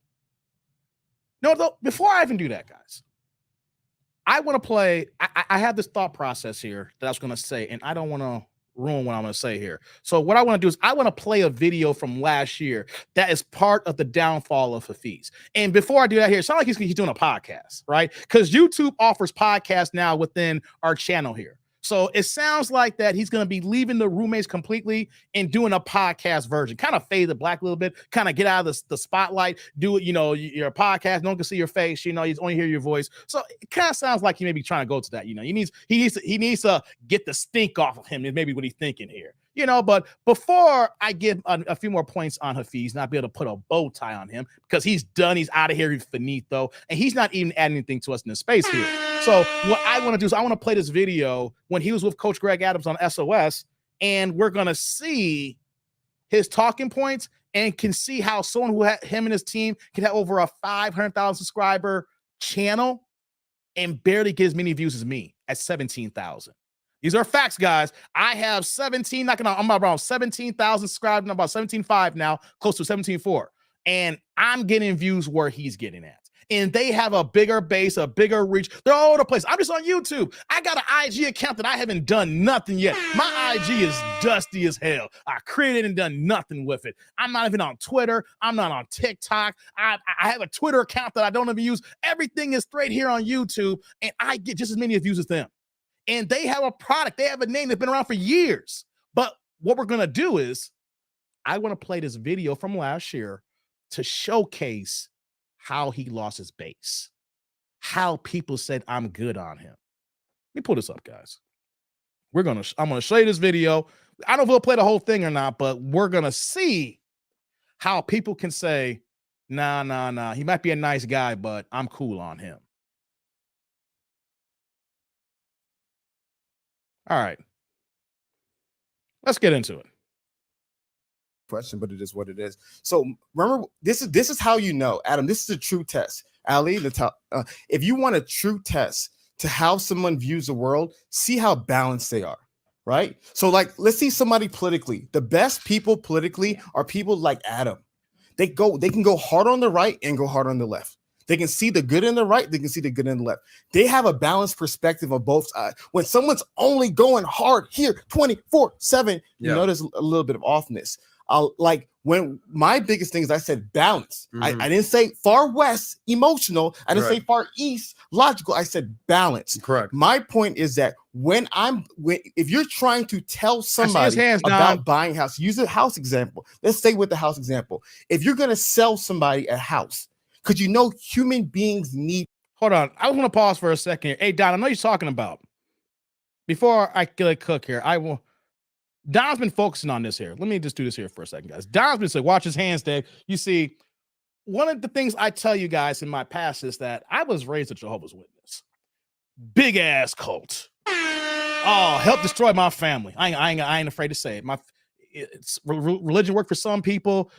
I think majority of the time it destroys families. It can help the individual out, but there are certain rules in all these man-made religions that destroys families. And I was in that bad way for a while. But a couple things can be true at the same time. It can be a horrible organization that destroys lives and brainwash people. But at the same time, though, it taught me how to public speak here. And so what Don's talking about is hands using gestures. And that is something that you can't learn on your own. Gestures is something that is needed for public speaking. You see me do right now, but it's the way you use it to accentuate your words. You see, I did public speaking for over 20 plus years. I've given talks that were, in front of crowds of over 200-300 people in person, not just on YouTube here, where I've had big crowds here. I've been in the church, the Kingdom Halls, and give Sunday courses, Sunday talks, they call it there, before you have the watchtowers in front of 200-400 people. So what he's talking about here is the bad use of using your hands when talking and public speaking. He's always like this. He's always like this. It's all over the place. He's like this, and, like a nihilistic, and it's all like this, and gestures are there to emphatic the words you are saying. But to understand how to use gestures, you have to understand the intonation and how you deliver your material and how it goes, pun intended, hand in hand with your speaking. You just can't just be throwing your hands out there, because it could just be one thing that can confuse people or distract them from what you are saying. What's going on? Roger from Bermuda in the building. My man, Roger. How you doing, brother? So this is what Don is talking about here, and he's recognizing this here. When you are public speaking, you use gestures, but there's times you got to put your hands down. You got to talk and, and be like, but then when you want to do certain things, and then that's when it comes out. And that's something he doesn't do. And this is something that is taught and practice. It's just not something that you do and you come on, you turn a camera on, you start talking, and then you get that. This is part of body language, guys. This is part of the unspoken body language, even though that I am speaking. It's not easy. Been doing this since 1989. I was 9 years old learning speech patterns, intonation, when to speed up and slow down, when to pause, using gestures. You see, you guys can't see it now, but when I look into the audience, but I'm not doing that, I talk to you guys directly so that you know that I'm listening to you. I'm watching you speak here. Vince, I bet he masturbates a lot. God damn, Vince. I'm cooking here, and you got to throw that in the mix. Lord have mercy. So Jay's like, that nigga chopping invisible wood.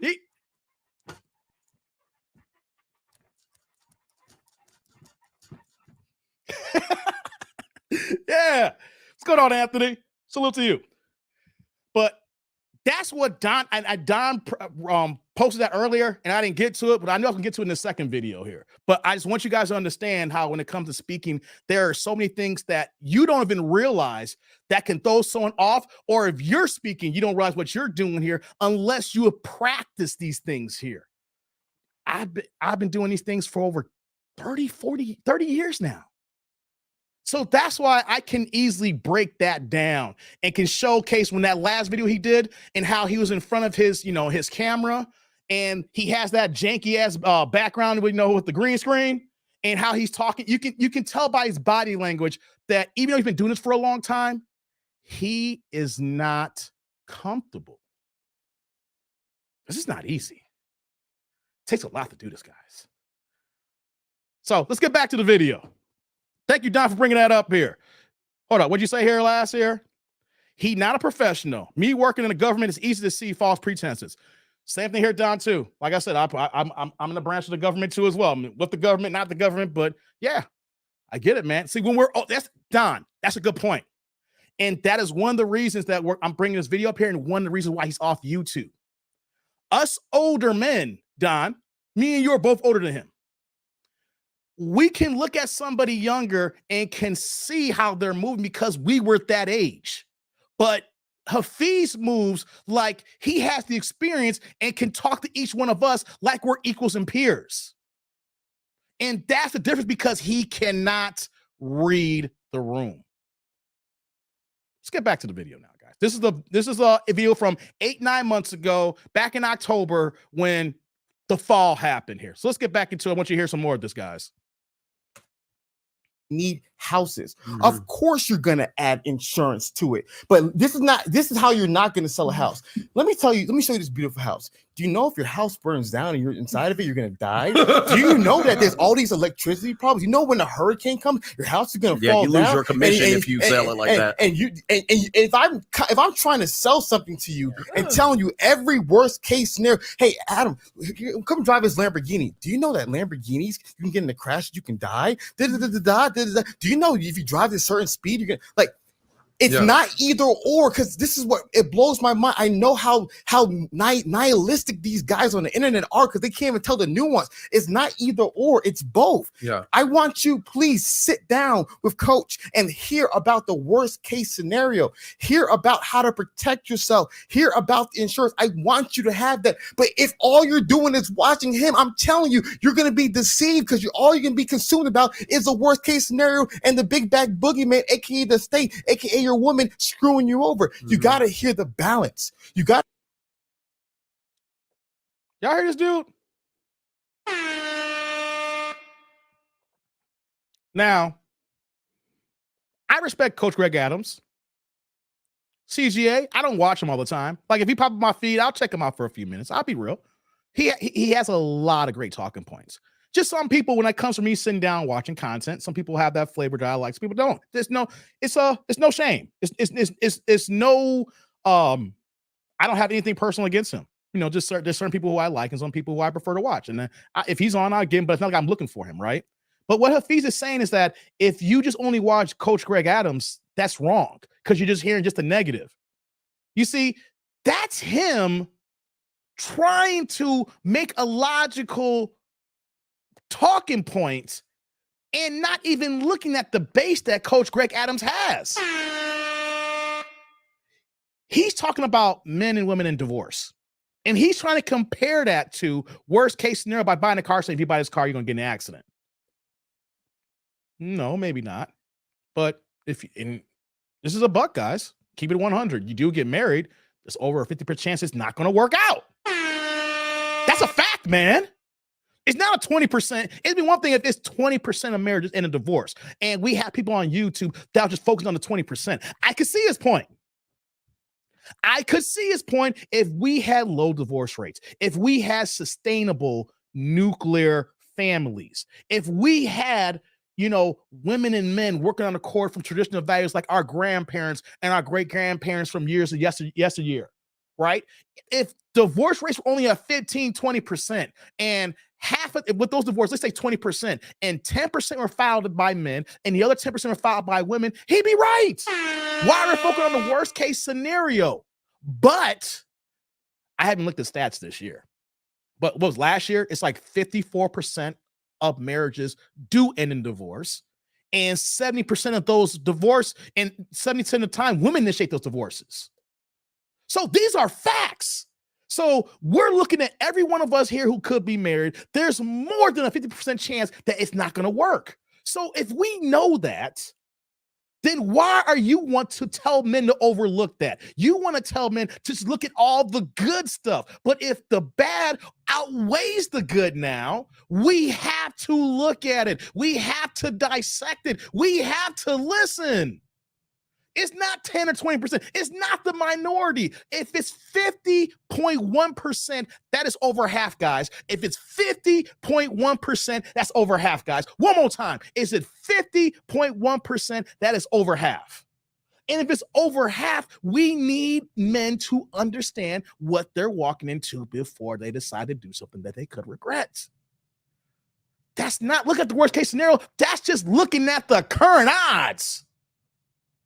You see, but he don't care about that. He just cares about, oh, these are just negative. You're looking at it one way and one way only. And you look at it this way, you're going to be, it's nihilistic. And these men are going to sell you down the wrong road. But he's not looking at the other side by looking at the way he is. And he's selling men down the wrong road by not even considering that the right proper context when it's more than 50.1. Don's like, CJ, no, he clearly don't know what the F he talking about. Sitting next to a man of experience that knows the data. Hafeez is an effing idiot. Facts, Don. Facts. Let's get back into it. What's going on, Tito? Amazon Prime secretly. Hey, you on some Amazon Prime stuff? Stop it, Tito. You just getting off. It's all good, brother. You got to hear the best of stories. I remember Patrick Bet-David, shout out to PBD, said, I would love to hear, do a debate. On one end, people who've been happily married for 40 years, a beautiful marriage, and then the guy who's been in the worst divorce in human history. And then let the people hear both of the stories. Mm-hmm. And that's what I'm talking about. There's also good. There's also good that happens. There's horror. That's the problem. You can't just compare one marriage that's been around for 40 years and then someone who's been to divorce. It doesn't work that way. Because before my pops passed away about almost 4 years ago now, him and my mom were married for 49 and a half years. 6 months shy of 50 years. But here's the problem, though. Before my pops passed away and we talked about marriages and advice, things of that nature, he came from a different time. He's a baby boomer. Him and mom were born in the 40s. He was born in the 40s, adolescent in the 50s, and was a grown man and met my mom in the 60s. That is a long-ass time ago.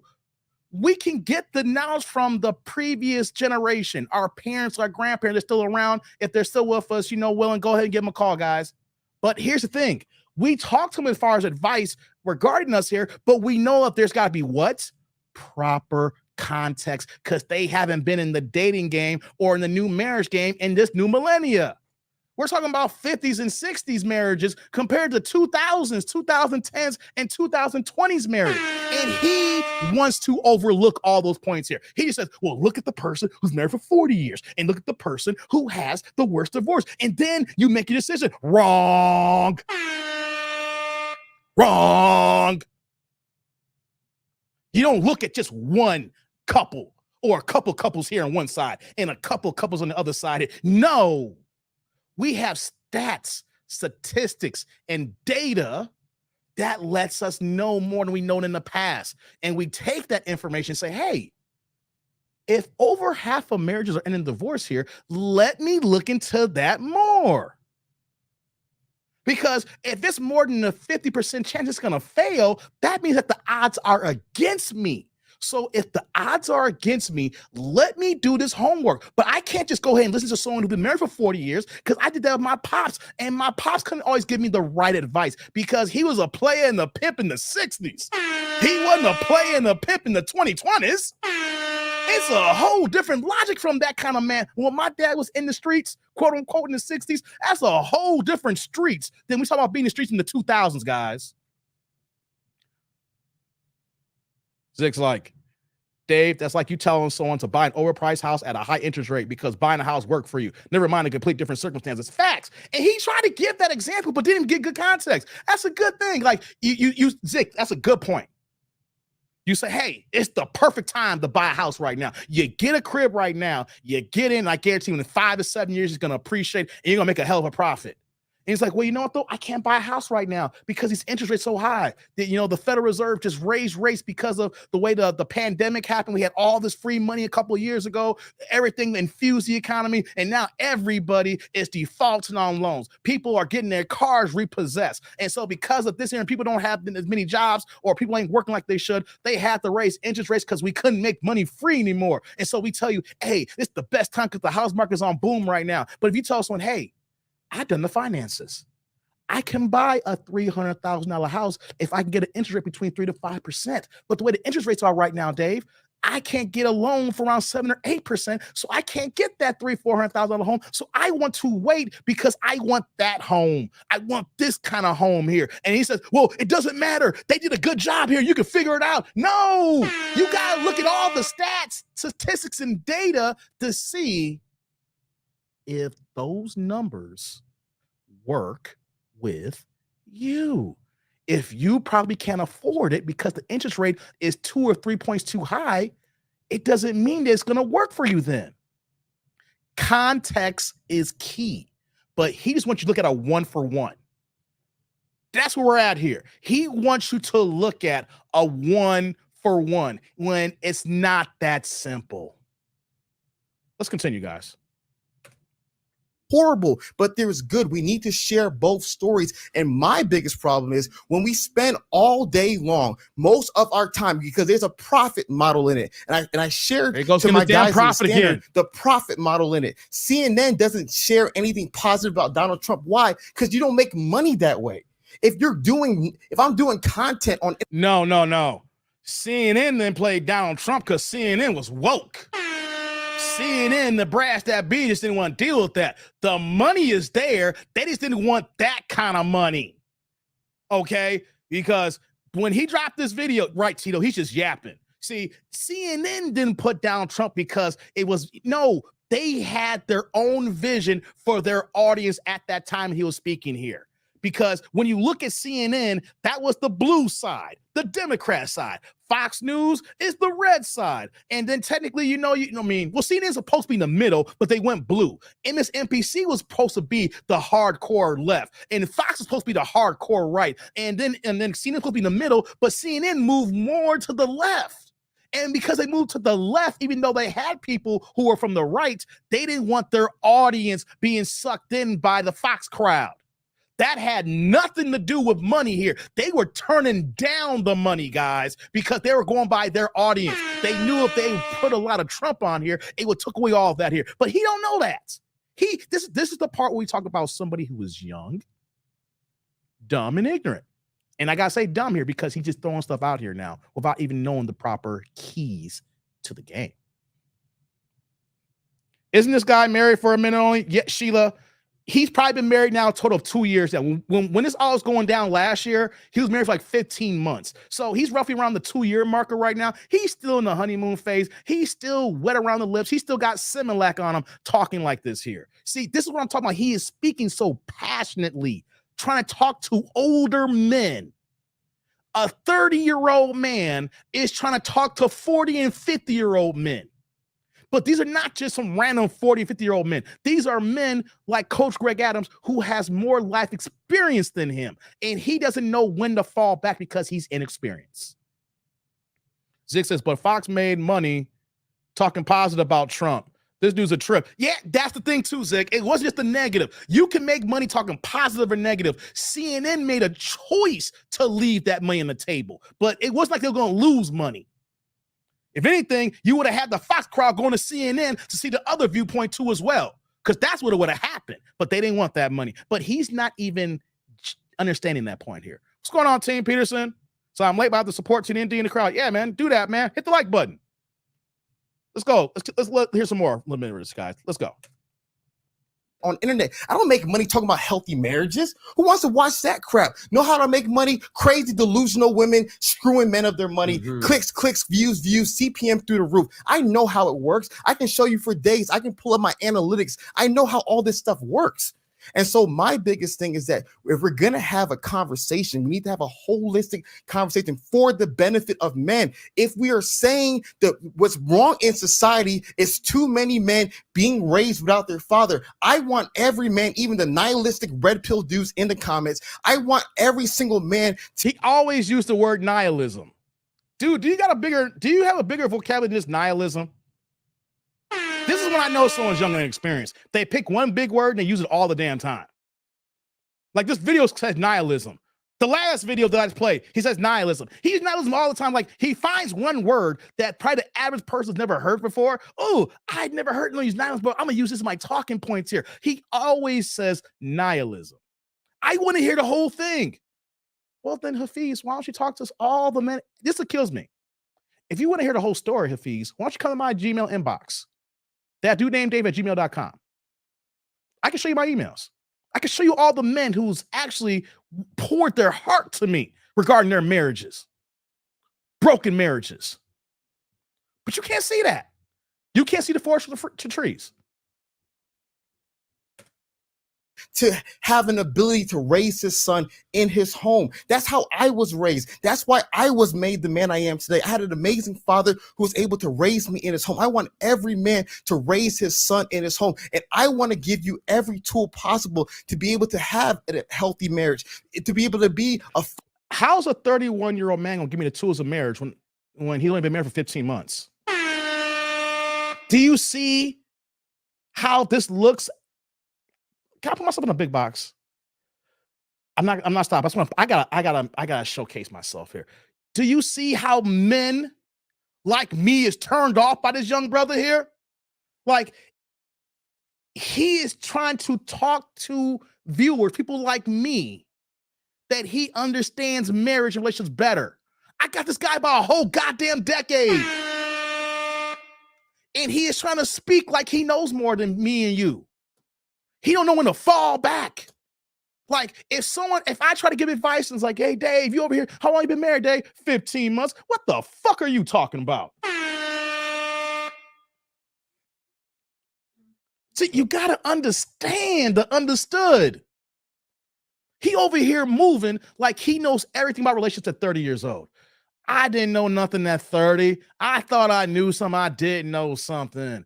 I've been in relationships for 15 months when you thought that you know the person, and you wait 7 more months and you find more about the person as time goes on. You cannot act like an authoritative figure on this here when the numbers showcase that you still in the goddamn honeymoon phase. See, that's why older men like me in the space here push back against him, because you don't know when to fall back. You act like you know all the keys to the game when people like me, who's also in the game, recognize you don't know a goddamn thing you're talking about here. It's not about being mean, rude, or mean here. It's about understanding that sometimes if you are not of a certain space here, a certain ilk, you gotta fall back. Gotta lay low. You need to listen to the OGs. And admit that, hey, I'm young here and I'm in a space here, but when we hear the OGs, and then let me give you my opinion. But he's not giving his opinion. He is moving as an authoritative figure. That's different, guys. It's one thing if Team Peterson gives his opinion about relationships. It's one thing if Vince gives his opinion about relationships. There's another thing, though, if No Limit Capper starts talking in a way that he is more knowledgeable than all of us here, is an authoritative figure, and wants to be the guru to help you in your relationship. That's the difference. Why the channel started declining, nosediving, and people said, the hell with this dude. Who does this young guy think he is? When I say think he is, what does he really know? There's a reason why when you get a job and you get paid top dollar because of your experience. Because there's certain things you just don't have to teach, because you've been in the game long enough in that certain field. Only thing you got to do when you get hired is the people just got to train you on how they use their particular systems. But you should be able to, once they train how to use their tools, you should have an understanding and how to just walk in and boom, go to work. Or all you need is access. Maybe they have the same tools as everybody else, and all you need is the access to get in and get the job done. You see, that's why companies pay for experience. They don't want to go through all that training if they don't have to. I'll go ahead and pay the senior $200,000 a year plus bonus and back in on his 401k and stock benefits and pension. I'll pay this man here or this woman $200,000. Or if I had this position here, I'll pay this person $60,000 because he probably is not going to know as much. I need a senior for this position. I don't need a junior analyst. And that is what he is. When it comes to marriage and relationships, he is what you call a junior analyst. He is what you call an entry-level position. He knows a little bit to get the job, but he needs more experience to build on that. So then when he goes to the next job, he knows what he's talking about and he can demand more money, and then he can become a senior or work towards being a manager. That's the difference with age, people. When you get to a certain point and you become a senior, and then you recognize the landscape, you actually move slower than you did 10 years ago because you know how you were when you were younger. Vinny says, when I was his age, I thought I knew everything too. When you live these years, you better learn or else you'll be old fool. Facts, brother. What's going on? Quick in the building. Let's get back into it. Let me play a little bit more of this video, guys. I'll get y'all supers in a second. A father who's present. And so my biggest thing is all we're talking about what's wrong, especially in the Black community, all that's going to lead to is more single moms, more broken homes, and more of the same BS that's going on today. No. I'm stopping that right there, guys. No. No, this is that Hafeez blue pack bullshit right now. Gonna call this out here. How's this gonna lead to more single mothers? No. You can't blame men for the single motherhood that's going on here. And that's another problem here. You moving like Moise Watkins, brother. Okay. This is the problem here. We want to blame men for the complete breakdown of the Black home, the nuclear family, and the Black community. Anyone know some guys? We do bear some of that. But here's the issue. We don't bear all of it. He's going to put that justification out there. We don't bear it all. When it comes to single mothers, women, you have a role too. Women, you control power in this respect too. And men like him is trying to tell us, well, this is how we're going to have more single mothers and single family homes. No.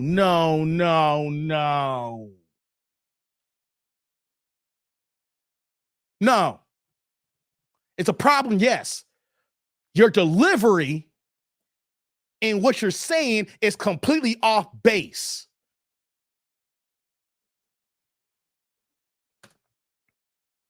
And to me, I'm sick of it. I want to move forward in society. So is that essentially your biggest problem with the red pill community? Is that it's all negative? It's all insurance? It's all what could happen bad? And they have to be real. There's an incentive structure for it. I shared some of these people, these numbers. I'm gonna share some of these numbers with you. I did a video because it's so funny because the red pill community, those kind of guys, they're so fickle and they love you when you bash women, but the moment you share any objectivity, showing on both sides, now all of a sudden they're demonizing you, right? So it's very interesting that I do videos that are critical of modern men and modern women. I try to be as balanced as possible. I know for a fact my content will be weak if it's imbalanced. So I like to do as balanced as possible. I did a video a couple of years before we get started. That's the reason why his channel's in the goddamn shitter. Fuck balance. You don't gotta do the same amount of videos that's pro and same amount as negative. I'm gonna put it out there as a content creator. No. You want to be a successful content creator, you got to give the people what they want. Hold on. I'm going to say it again. I ain't about balance. I'm going to give the same amount of videos for positive and the same amount for negative. No. That's another reason why your channel sucks. No. There's no such thing as goddamn equal in content creation. No such thing as equal. There's no such thing as equal relationships, guys. No. You got to give the people what they want, as long as that you're coming from a certain position that you're responsible in your content. So if you're going 70% on women and 30% on men, as long as you're consistent and you're providing value, then know what though? Do you. You want to go here and do 50% men and 50% women, you know what's going to happen? You're going to have a shitty ass channel, because you want to know why? People don't watch men. We'll watch us from time to time, but we don't care about all men ourselves. You can play a Pookie video here and there and dissect that guy who's a Pookie. You can play a few videos of guys doing good. If you are trying to do this in the content space that you want to be successful on, there is no such thing as equal. I'm going to spit that to you. You can't do that. No, you ain't going to be successful. You're going to have a gang of views that's got 1,000, 2,000 views. And then you got these women over here, and you'll get 10,000, 15,000 views. You know what's going to happen with the people who rock with you then? It's like, yo, man, I like him does these videos, but he keeps doing these videos here. And you know what's going to do then? That brings anxiety to the user saying, I don't know anymore. He goes here and he goes there. I don't know what side he's on. Yeah, it can't be balanced. Sometimes there's a healthy unbalance of situations. But everything can't be 50-50. He's moving like these people today when these relationships want to have these 50-50 relationships. 50-50 don't work, guys. I'm going to keep that buck with you. It may work in some of y'all relationships, but 50-50 ain't going to work forever. 50-50 would not work forever. Dr. Umar Jr. says, Don, facts. See, let's get back. Let me see what he's going to say here about these videos he's making here. Years, a couple months ago, called the Why Women Today Are Not Marriageable. I did that video talking about some of the principles that I believe are true, why women have issues, and we can go on that for days. That video did over 500,000 views in 2 weeks. Big time. I did another video called The Sad Reality of Beautiful Women, talking about how sometimes attractive women have an air of entitlement about themselves that makes them difficult in relationship. Another video, 500,000 views. The reality of the matter is, in that month alone, I told the guys in the standard, I'm just being transparent and honest. With those two videos, and then Candace Owens coming on the podcast talking about the problems of modern women, we made $55,000 that month. $55,000 just doing a few videos. And I know almost everybody in the space, and everyone shows me their money. And I was making the least of what everybody else is making. I do not believe that everybody is showing them the money that they're making. This is cap. All right. Only a few people know how much I make on YouTube. And it's only about 2 or 3 YouTubers max. 3 YouTubers max. And you guys know who they are, who knows what I make on YouTube. After that, no one knows what I make on YouTube. And I'm not going to be sharing my YouTube things like that. See, that's cap. The average YouTuber's like, hey, Hafeez, look how much I made on YouTube this month. Hey, I keep it close to my vest. Only 3 people know how much I made for our YouTubers. And you're going to try to tell that everyone tells you to make? Nah, know why I say that? Because not everybody showcase their bank accounts to everybody. I don't know about you, but throughout my entire life, there's a few people that want to showcase all their stuff, but they never want to showcase their bank account. You know, people come, hey, Hafeez, here's my phone. Look at my YouTube analytics. Look how much money I'm making. Maybe 1 or 2 people did that to you. Not everybody. I know I made 55,000 and I made the least. They tell me what they make. Cap. Making. But when I do the other content, Adam, the more balanced content, there's not clicks in it. There's not views in it. What type of content? Like let's say if I was do a video about, hey guys, here are signs, like let's say 5 things to pick in a wife. Those kind of guys don't want to hear that. They want to hear 5. No one wants to hear that from a 30-year-old. Well, you were probably 28 made that video. Hold on, guys. Did you hear what he just said here? Ain't nobody trying to hear from no 28-year-old black man the 5 things to pick out to find a mate in a marriage. You ain't an authoritative figure. You ain't Kevin Samuels. Kevin Samuels can do this video when he was alive. If Kevin Samuels on the block, he can do that here. But guys, let me give you some content creation tips here. I ain't giving you no free game, but let's keep it a buck here. If you want to do a video about 5 tips men can do to find a wife, whatever he said there, all you're going to find is a few dudes and barely any women watch that video. If you do the first video about the women, you're going to get guys and women watching that. He said that made 55,000, whatever, 500,000 views, whatever he said he made. See, he claims to understand YouTube, but he don't understand YouTube because as a men in this content creator space, we have to do content not just for men. And when I say that though, we make money when the women watch these videos.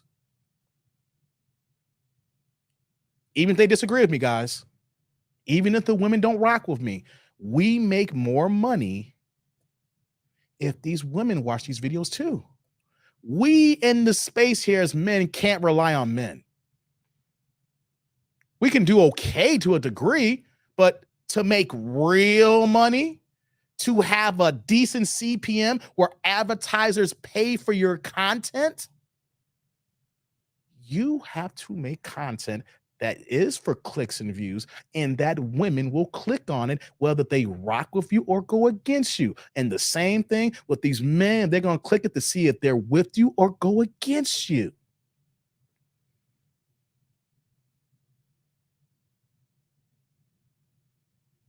But he don't know that, though. He's been on YouTube longer than me, but he act like he don't know that. She was like, I missed it. What was the reason he got off YouTube? He's quitting, trust. He quit. The replay gang's in your future, brother. Hey, before I move on here, I can't put my phone on the screen here because I can't get the Zoom here. So, Yo Daddy on the Cash App sent me the $10 Cash App. This is from Sensei Truth here. What's going on, Sensei? Let me see here. All he got here is God bless. Hey, God bless you, Sensei. $10 holla. It's on the Cash App. I just can't focus on it right now. Where the camera is. Hey, Sensei. Salud. Thank you for the holla. I appreciate you. Thank you. You guys see the Cash App rolling down there? If you guys feel comfortable doing the Cash App, you know what to do. You know where it is. That's the name. $ that dude named Dave. You know where to find me. Hopefully I'm only that dude named Dave. I hope no one ain't got those scammers out there that's making multiple that dude named Dave Cash Apps there. But that's me if y'all want to support that, man. Thank you again, Sensei. I appreciate you. And while we're out of here, let me get to these other supers here. Shouts my man Kevin, the software tellers with the $1.99. We give you the $2 holla. We give you that 1 penny upgrade. Turn the chat here blue saying he lives in a utopia. Hey, man, who you talking, Kevin? What are you saying, man? Hey, brother, salud. Thank you for the holla. I appreciate you. It's not utopia. It's called oblivia.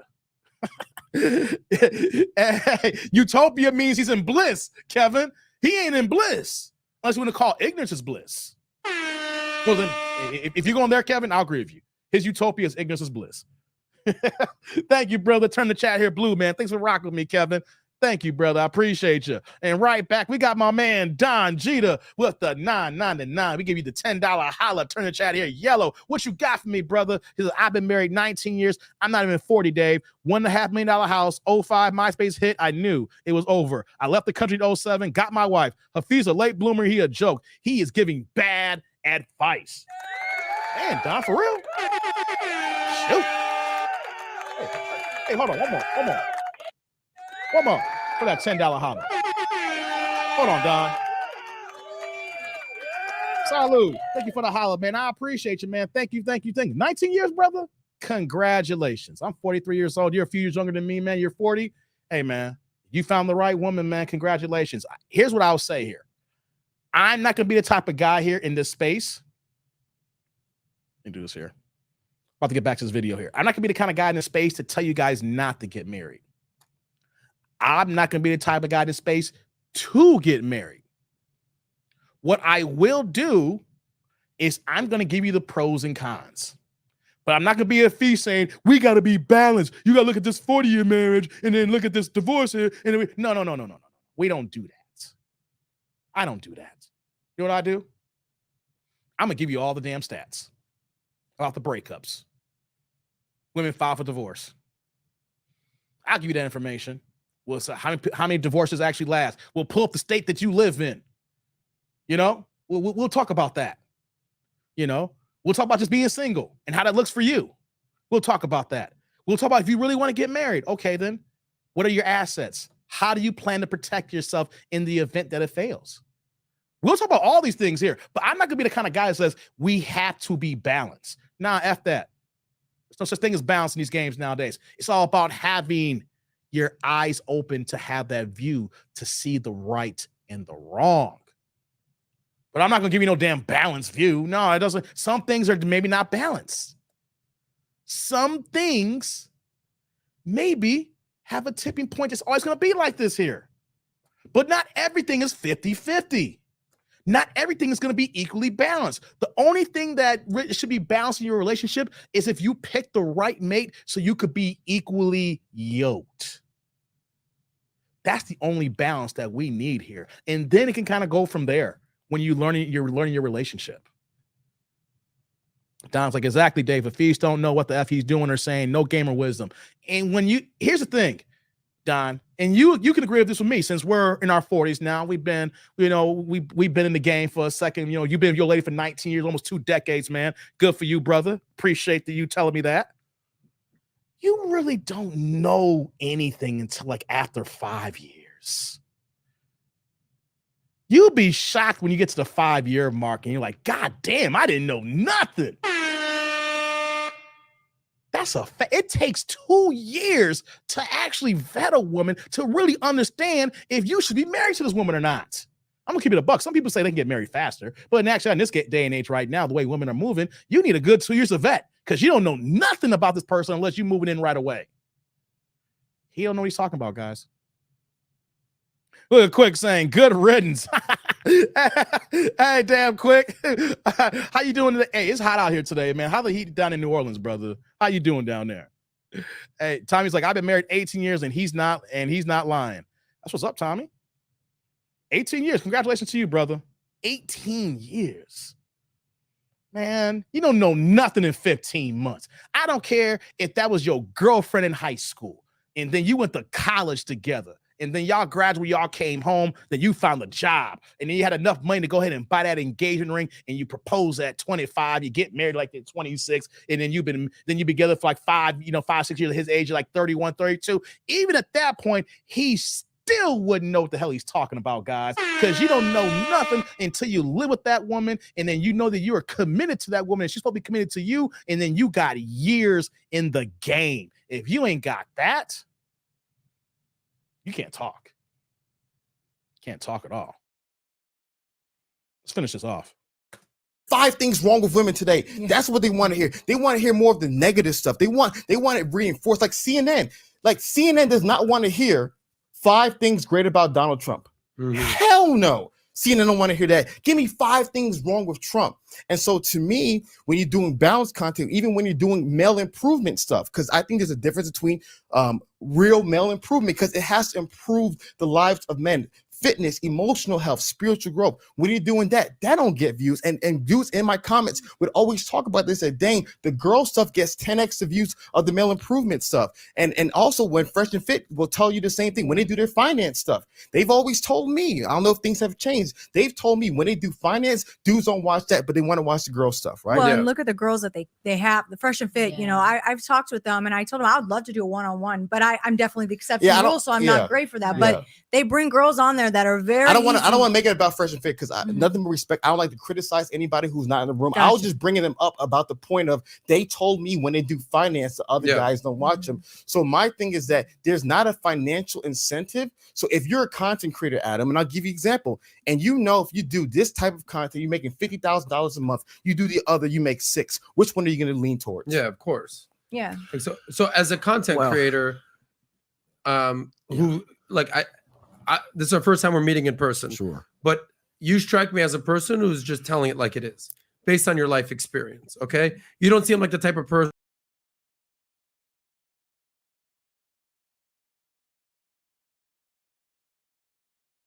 I was on mute.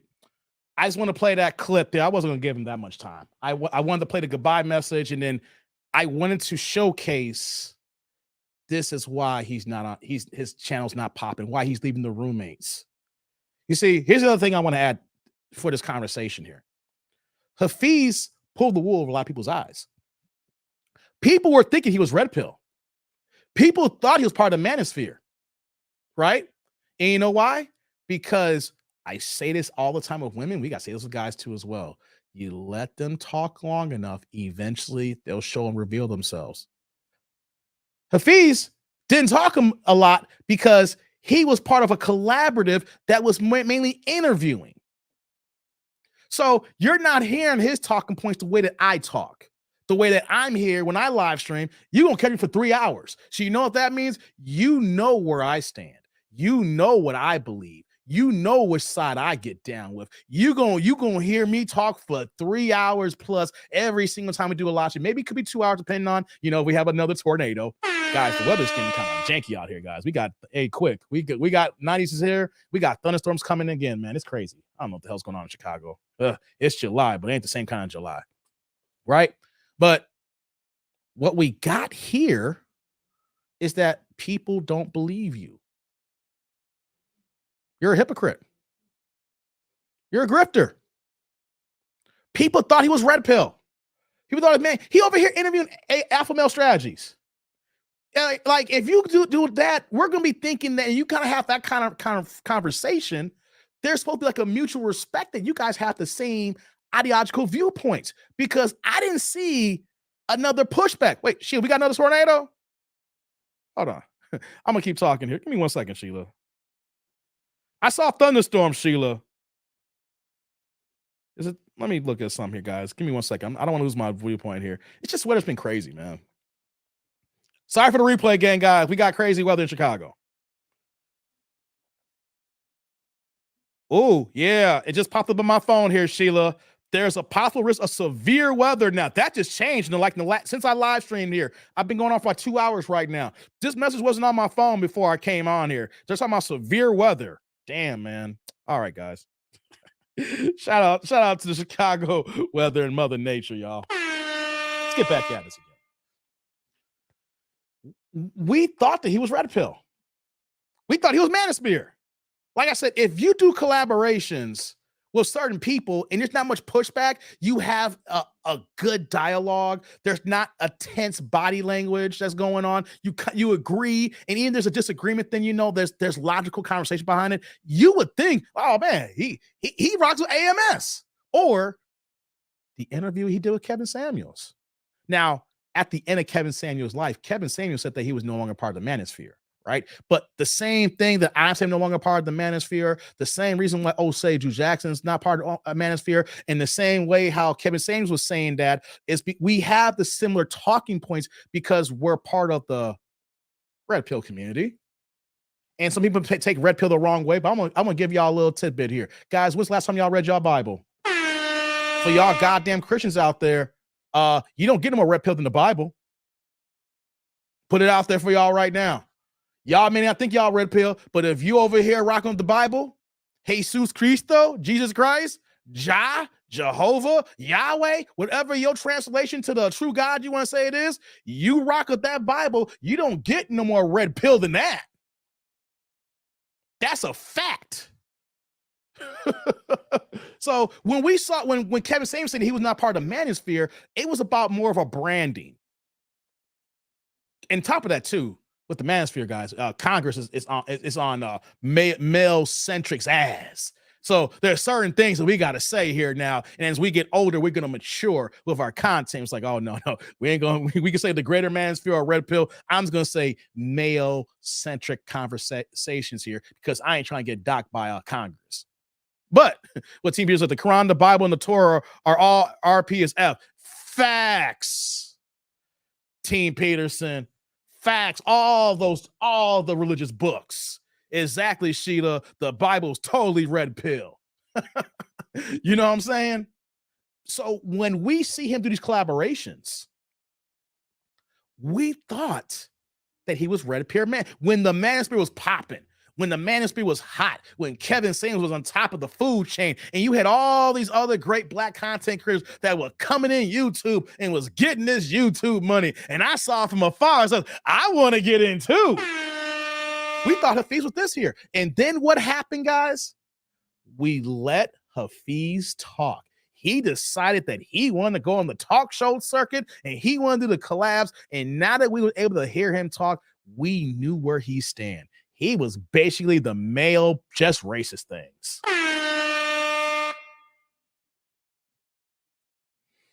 Just like Just Parley grifted into the space here to make that money. He was grifting in this space to do the interviews to get this money. Gonna talk about, don't let these guys who are after money for profit tell you the wrong way. When he was doing the same thing here, he was interviewing the same people who were getting these views so that he can get these views. We see that he didn't believe these views, but he made sure that he grifted over to that area to get their subscriber base, to get their fan base, to showcase there's an alliance. Because when people thinking that, oh, you're cool, Kevin Samuels, let me see your talking points as well. Let me see your content. It goes hand in hand. But then we saw him talk and we were like, he didn't believe this stuff. That's why you're no longer on YouTube. You couldn't fool anybody no more. So I don't know what he's going to do next, guys. I think his best bet, his best order of business is when you do collaboration to do the interviewing. To do strictly interviews. Your viewpoints are doo-doo.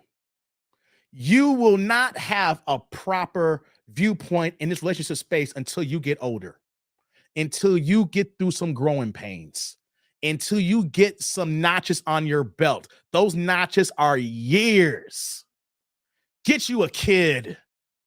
Since you married, should be no problem making a baby with your wife, man. That's what you're supposed to do when you get married. Make you some babies. Even if it's only one, make you a baby. Then deal with that relationship when you add a little one into the fold here. But you are too young to speak the way you speak and do not have the experience to back it up. So what we have here is those 525,000 subscribers on the roommates. Those are all because of what? Jumping on YouTube at a certain time to capitalize at the right time and doing collaborations with people who had large bases, who people assumed that you had those same viewpoints as well, that hence that made people go and join your channel. When you started talking and you were talking the complete opposite of the people who you build an alliance with, people ain't stupid. And people love to view content. People want to be entertained. Like me, if I'm going downtown Chicago, if I got to be in New York and Manhattan, I'm going to be on the train and bus or on an Uber, which means that what? I don't want to just be sitting in my chair, just bored out of my goddamn mind. I want to be entertained. But I don't want to be entertained by somebody who's two-faced. I don't want to be entertained by somebody who's grifting. I don't want to be entertained or get some information from somebody who says one thing 1 minute and then the next time they have a whole different ideology. They may interview this person's ideology, but now we hear you talking something completely different here. That's why he's leaving the roommates. The number dictated. And here's the thing, guys. I don't think that he'll give up YouTube completely. Everybody say they quit YouTube and they find themselves back into the fold again. So it could be another item that the whole total of the roommates were saying, hey, this is going bad here, guys. We had a good run, but Hafeez, you got to go do your own thing.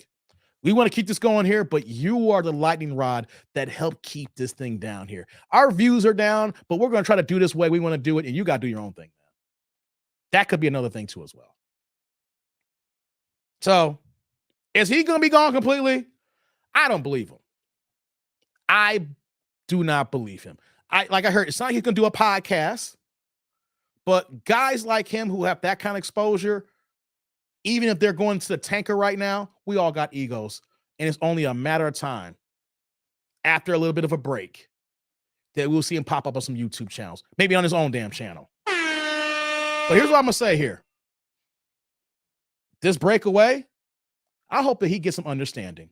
Real talk. Let's just be about here. I'm not here to just trying to destroy or just be mean to people, but I hope this time away he gets understanding. He gets experience. He learns life. He understands what it's like to be a man. And he doesn't diss men who are going through issues that he may find himself in the next 5 years. So will he be back? I think so. But you know what, though? His day in the sun is over because people know how he rocks and the jury's out and they gave their verdict. And we're saying guilty. She was like, as soon as I saw the pastor roll in the Bentley, I left the church, never went back. Oh, damn. For real, Sheila? A Bentley. Oh, he doing it. What church was that? I need to be his understudy. Start my own church. The Church of TDND, y'all. What do y'all think? Y'all join? Y'all join the fold? The time is, what are you saying? It was only one pastor I respect. He died when I was 7 or 8. He's like, I agree. Young blood still got some growing to do. Facts, Vinny. Lots. 31, 32. You can't be talking the way you're talking, man. Let's see here. What are y'all saying here? Team Peterson, the pastor is pandering harder than Steve Harvey. These are just swirly things. What's the most grifting woman on YouTube? Facts, Team Peterson. I was like, my daughter is doing a Christian university tour at what's that? At Biola with our church. Okay. He not even FBA. He done just watching. Hey, Don, come on, man. Pastor that dude right quick. Okay, guys. I'm done with Hafeez right now. Let's see here. I'm done with Hafeez. I'm looking. You know, I haven't been doing much of Kendra videos lately. I think I'm gonna do a blind reaction, guys. I mean, literally, I skim like 1 minute of the video just so I can, but if I only do 1 minute, it's a skim. So I think we're gonna react to a video, guys. What do you guys think? Hey, press 1 if y'all want to see a reaction. If y'all was, this is perfect too, because if I'm gonna bring up a Kendra video right now, you saw how earlier Hafeez tried to blame single motherhood on men. He's like, if you guys listen to guys like Coach Red, just one side like that, it's gonna help increase single motherhood. It goes to that degree. I'm not God, but I am that dude, says Quick. We got the ones out. All right, then. Let's pull one up, guys. I got time. We've been here for 2 hours. We'll be back on Sunday. It's Friday. Likes up in the building. Super chats, y'all know how to contribute to as well. If y'all got it. If you don't, I understand. You got to support the cause, y'all. You got to support the cause here. So let's see here. Let's do this. Which one we want to do?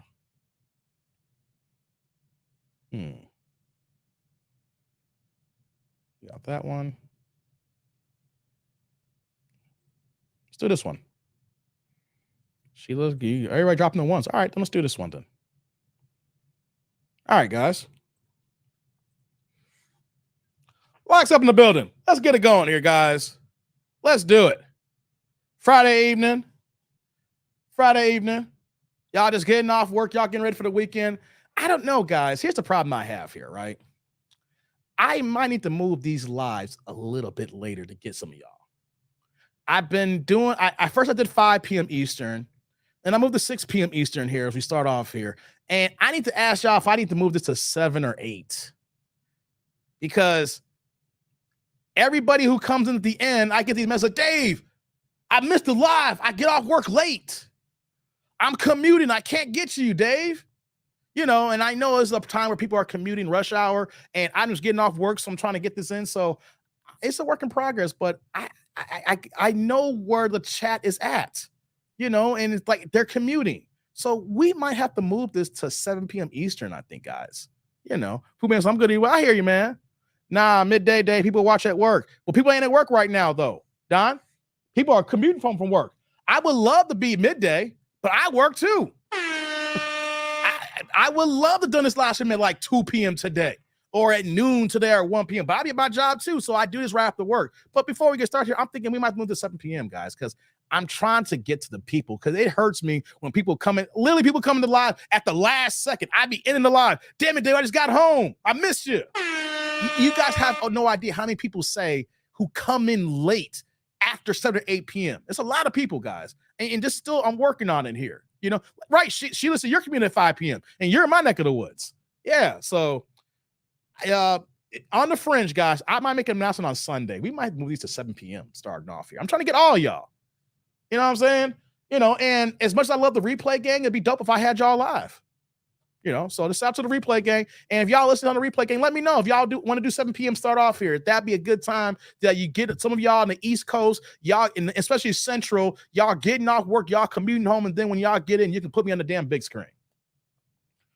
Happy Friday weekend to you too, Sheila. That's what's up, Bill. He said, quick look, I'm going to be sitting at home chilling for a few weeks. I'm having surgery now. You having surgery, Quick? Hold on. Quick. What you doing, man? What's wrong with you, brother? It better be some minor surgery, man. I can't have you out and about like that. Quick, one of my day ones, brother, you know, hey, when I hear surgery, tell me you're okay, brother. Tell me you're okay. Annie, are you okay? Are you okay? Quick. Shout out to Sheila with the $9.99, $10 holla. Turn the chat yellow saying, happy Friday, tribe. Cheers to the weekend. Thank you, Sheila. Thank you, Sheila. We're about to get to this video now. Salute, Sheila. Thank you, thank you, thank you. Sheila's one of the original day ones. Whoa, whoa, whoa. Thank you for the love and support, Sheila. I appreciate you. Thank you, thank you, thank you. Let me do this here. Whoops, I didn't mean to do that. Yeah, okay, let's get back to the video now, guys. He blew his back out. He said, yep, getting a BBL, Buddha belly. Oh, for real, quick, stop playing, man. Stop playing, man. Stop playing, man. You over here wilding, dog. Half day Fridays, but when I need some money, I'll stay all day. I hear you, Vince. I hear you. No, I got to work these hours, man. I might have to do this a little bit later. If I could do it earlier, I would. Because here's how, guys, here's how I know I have to adjust my time.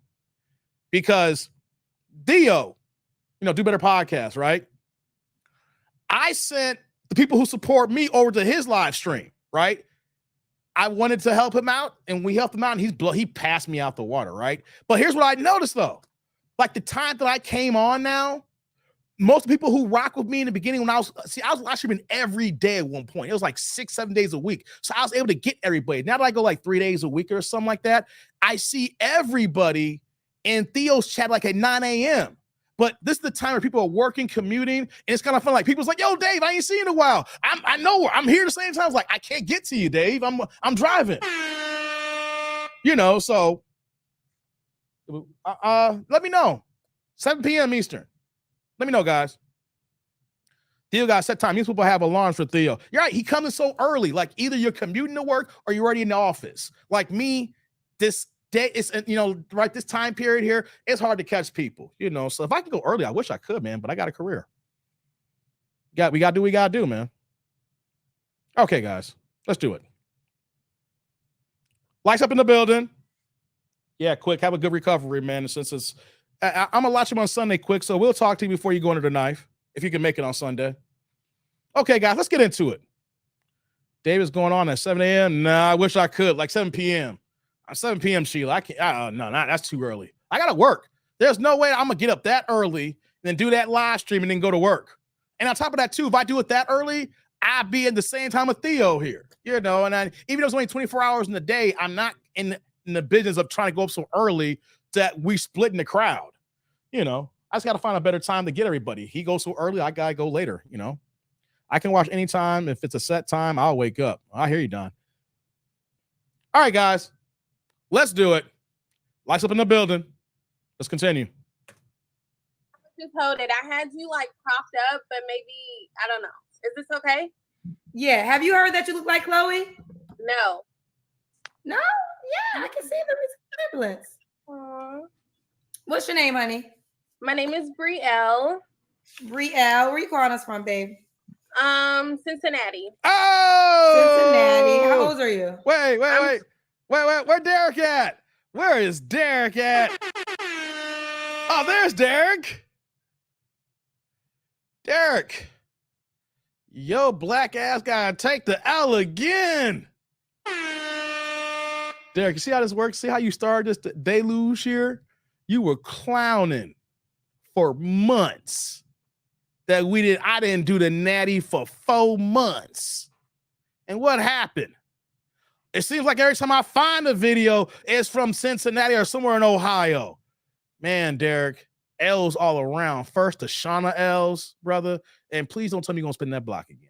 Do not spin the block with Shauna again. Don't do that to us again, all right? That was hard enough that I came on a 6-hour live stream and give y'all 3 hours of talk time on Drew's channel to go to that banshee ish here. Please do not tell me you're going to spin the block again, Derek. Please don't do that. But once again, this is your neck of the woods. I don't know if you like this, though. She cute, yo. She do look like Chloe, like from Chloe and Bailey. Hey, you know what I'm saying? I ain't saying she's fine, but, I'm just saying, y'all. Yeah, Pooh, man. Yeah, you do look like little Chloe Bailey. L for Derek for real. Yeah, you know what I'm saying? Derek pivot harder than Hafeez behind Shauna. Hey, stop it quick. You ain't lying. That pivot was real. Yo, you heard me say that quick. I said, yo, what's up with this pivot here? Hey, man, stop playing with me here. All right, guys, let's get into it here. I'm 22, but I'm about to be 23, so. 22. We got a young one here, guys. But she legal. Guys, ain't it kind of crazy, though, if you said you had a girl that's 22 years old, we'd be like, oh, my God, you're a pedo.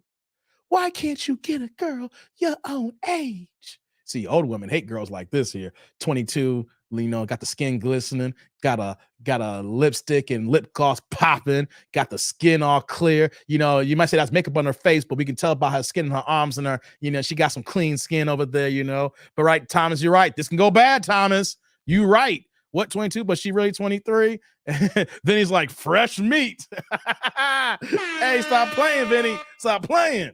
Hey, man. So, hey, we got a young one here. 22, about to be 23. You know, we're going to see what she got here, y'all. I should do my Stewie. Y'all watch Family Guy? Nah, Stewie, keep going higher, higher. He's like, hey, okay, you know, we're gonna go check this girl out, and we're gonna see if she's gonna be a banshee. And then she's gonna be a banshee. We're gonna see if she's gonna be pulling all kind of else with Derek. And then after we go down over Eric, you know, hey man, you know how hey, let me stop. You don't have me do a Stewie from Family Guy impersonation here. What's going on, Felix? Listen to her speak, Dave. The mission is clear. All right, let's get to it, guys. Okay. What are you, a Leo? I'm a Zodiacs. Virgo. A Virgo. You have any kids? First, no kids. No kids. No kids. What do you do for a living? What do you do? So I work at a hotel. I'm like a front desk agent. Okay. So this is My second job worked at a hotel. Did they raise rates yet? Because depending on the hotel you're at, you're making anywhere from $8 to $12 an hour. But she's only 22, 23 years old. But just letting you know, guys, front desk doesn't really pay that much money. The thing about the front desk is, depending on the hotel, you get the friends and family discounts. So she could be getting her buns glazed at the hotel for the low. I didn't say that.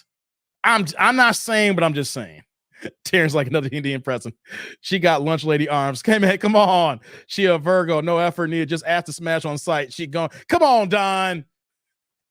This is Brielle, Cincinnati, 22, Virgo, no kids, works at a hotel. You're cute, girl. Let's get into it. What kind of man you looking for? Hey, Derek, here we go. Oh Look at the top. Like, okay, so I watch your show all the time, and I should know this.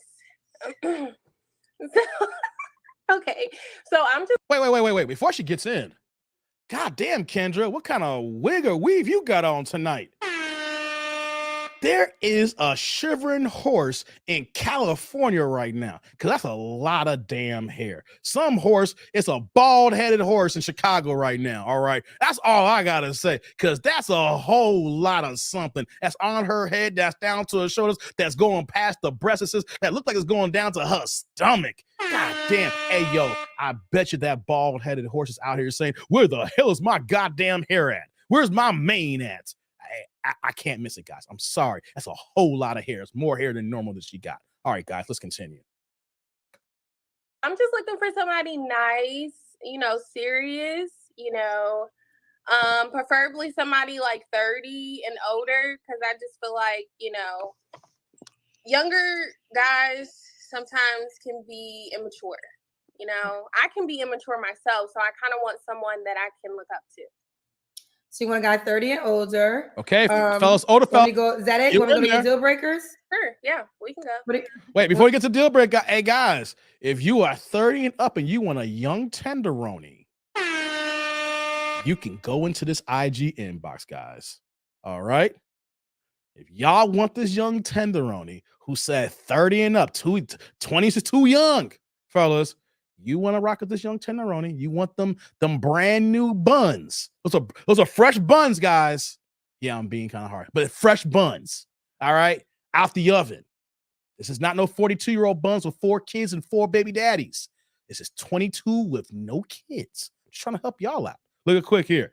Nice jugs and dimples. We could tell this is Quick's get down if he was trying to holler. All right. Look at No Limit. What you saying here, No Limit? Said, nah, she got to go. She don't want a young man. Well, you young, brother. That's the problem. Hey, that's the problem when you young brothers. You gotta wait your turn. When you get to your mid-30s and 40s like me and everybody else here, if you ain't married, that's when you get to come up, brother. Hey, I feel sorry for my young bucks in their 20s, man. No, we call it the squire phase, no limit. You shouldn't be thinking about these women under 30, man. You gotta get your money, get your paper, and get your game right, all right? And then when you get to 35 and up, that's when you start winning, no limit. Trust me on that. You just wait your time and get to 35 and get your dollars right. Don't janky up your credit by making crazy purchases and trying to swipe everything. Hey, man, when you get to 35, you will win. You just got to wait your turn. When you get to 35, you can get these 22-year-old baddies, bro. You just got to wait, brother. You just got to wait. Don, like if I was single, I'd have her fly herself out, then send her off. God dizzles, Don, you wildin'. All right, let's go. What are your deal breakers? Deal breakers, y'all. So like no abusive, Always, no one that's just like this. overly aggressive. They always I don't this. like guys who watch YouTube all day long and be talking about they want somebody that cooks and cleans. Like I'm more than that. Like I'm a human at the end of the day. So I'm like, Jen. Oh, you in trouble, girl. You ain't trying to cook or clean? Are you gonna cook? Are you gonna clean behind yourself? Or you just nasty as hell? Hey guys, know what though? I'm gonna let y'all know one thing, guys.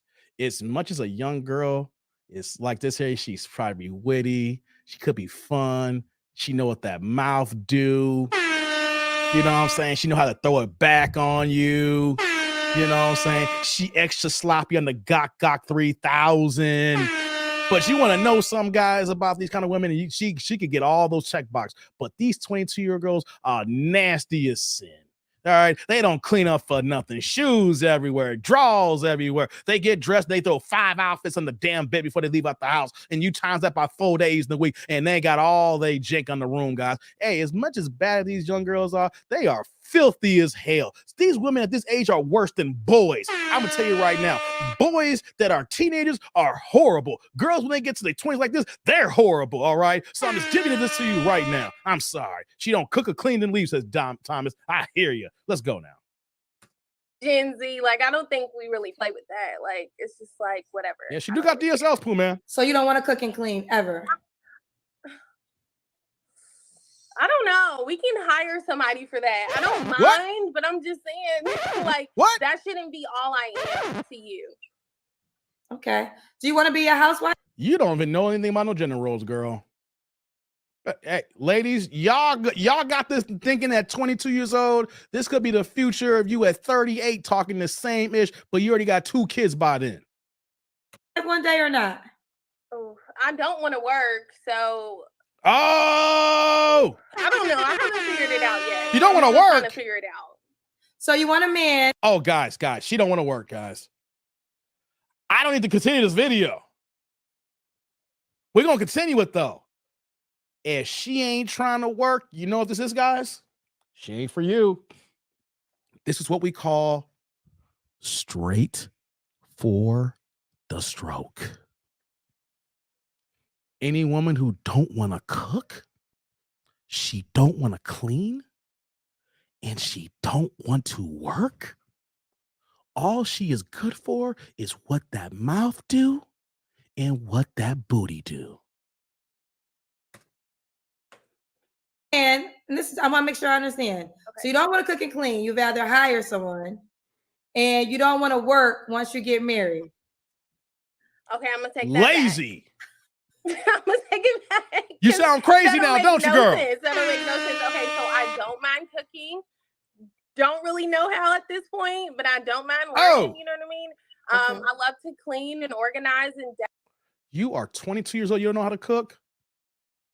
Girl, stop tricking your money and all that lip gloss and all them goddamn hair brace things that cost you probably $300 to get your hair done, and go on Groupon and get you some cooking lessons. Ladies, you ain't got to go on Kendra to get a man. You know what you can do? Go on Groupon, get some cooking lessons, and once you learn how to cook, you can bag a dude faster than getting on this damn Kendra show. How about that? Ladies like, I don't cook, I don't clean.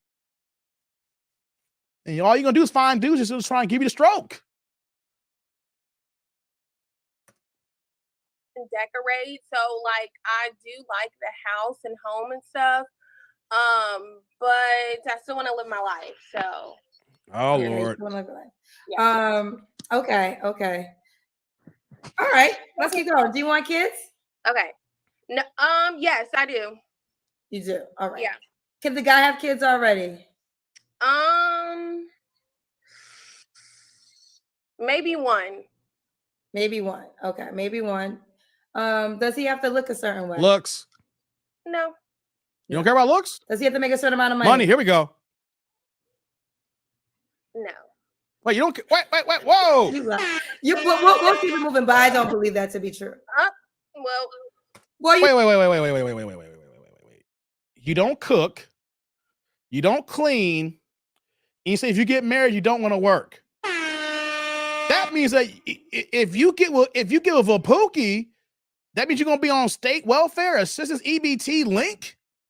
Or if you get with somebody, you try and get with somebody so that you don't have to really work. What's it going to be, guys? What is it going to be? You see, when I hear this, we know what kind of guy she's looking for. Unless that she looks like this, her mentality is a Pookisha. And she's a Pookisha, and she's looking for a Pookie, and all she's looking for the glazed buns and get on Wicker EBT. Hey, man. What are we talking about here, y'all? Well, you just said, I mean, listen, I'm not hating on nothing, but in hearing what you're saying, you don't want to work once you get married. And I'm quite sure you want to live a certain way. Yeah. So in order to be the sole income of a household, he would have to make a certain amount of money, no? Yeah, he would.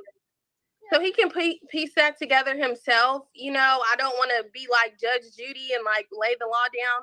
You know, maybe one day he could make that much. You know, I'm young. He could also still be young. Like I know young guys can still. So I'm just being like reasonable. Okay, fair enough. Let's do the Kendra Cam. Before we go, that's all cap, y'all. That's all cap. Because a girl gonna tell you this now. Oh, he maybe be young and maybe he got no money and like he could be growing. Hey, man, let it be the first sign of distress that the funds are low. Or you paid the rent, but you can't go out to the movies.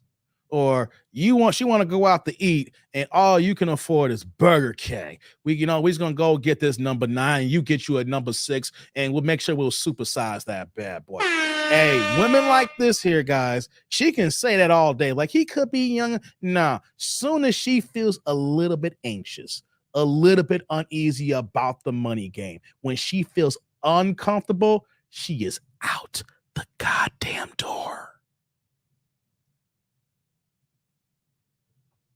Cam. Uh-oh. Okay. Let's see what this Kendra Cam look like. Oh, you got. She got a little thickness to her, guys. That's not fat. She ain't fat, y'all. She ain't there yet. She ain't fat. She got a little thickness to her. She got a little hole to her. Okay. I may stand corrected. She might be close to it now. When I look at the backside, I look at these tights here, look at Kendra's face here. You know what? I might be wrong, guys. She's not fat, but one bad month, one bad summer, and we're quickest in New Orleans with that gumbo, and she will be a big one. She's okay now, guys. Yeah. But the tipping scale is coming for her. She needs to go ahead and start working out because all she needs is one summer in New Orleans with that gumbo, and it is over. Okay, plain and simple.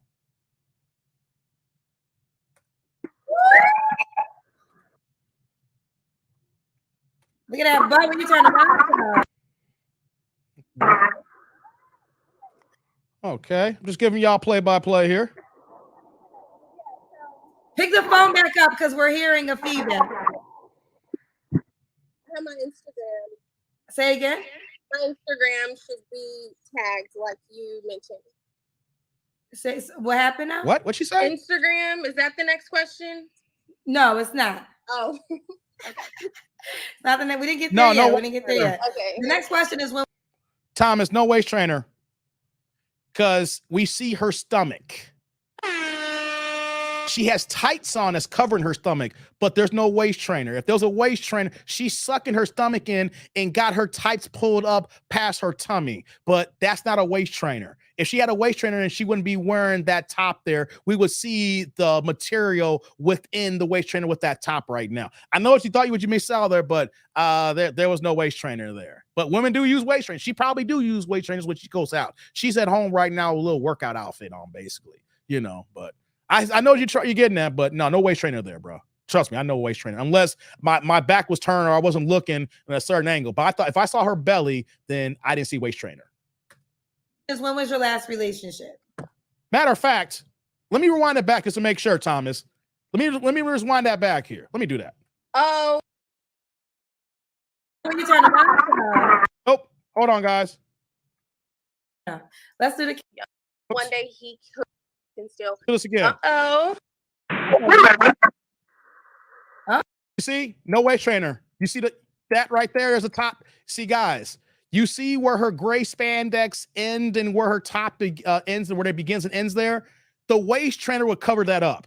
I see skin, guys. So when we talk about waist trainers, they normally are going to start right at the bottom of a woman's underboob, right in that crevice area, and it's going to come down to past their belly to know where their crotch area is at. That's when you see the waist trainer, guys. Hey, I'm an expert at this, guys. I know waist trainers.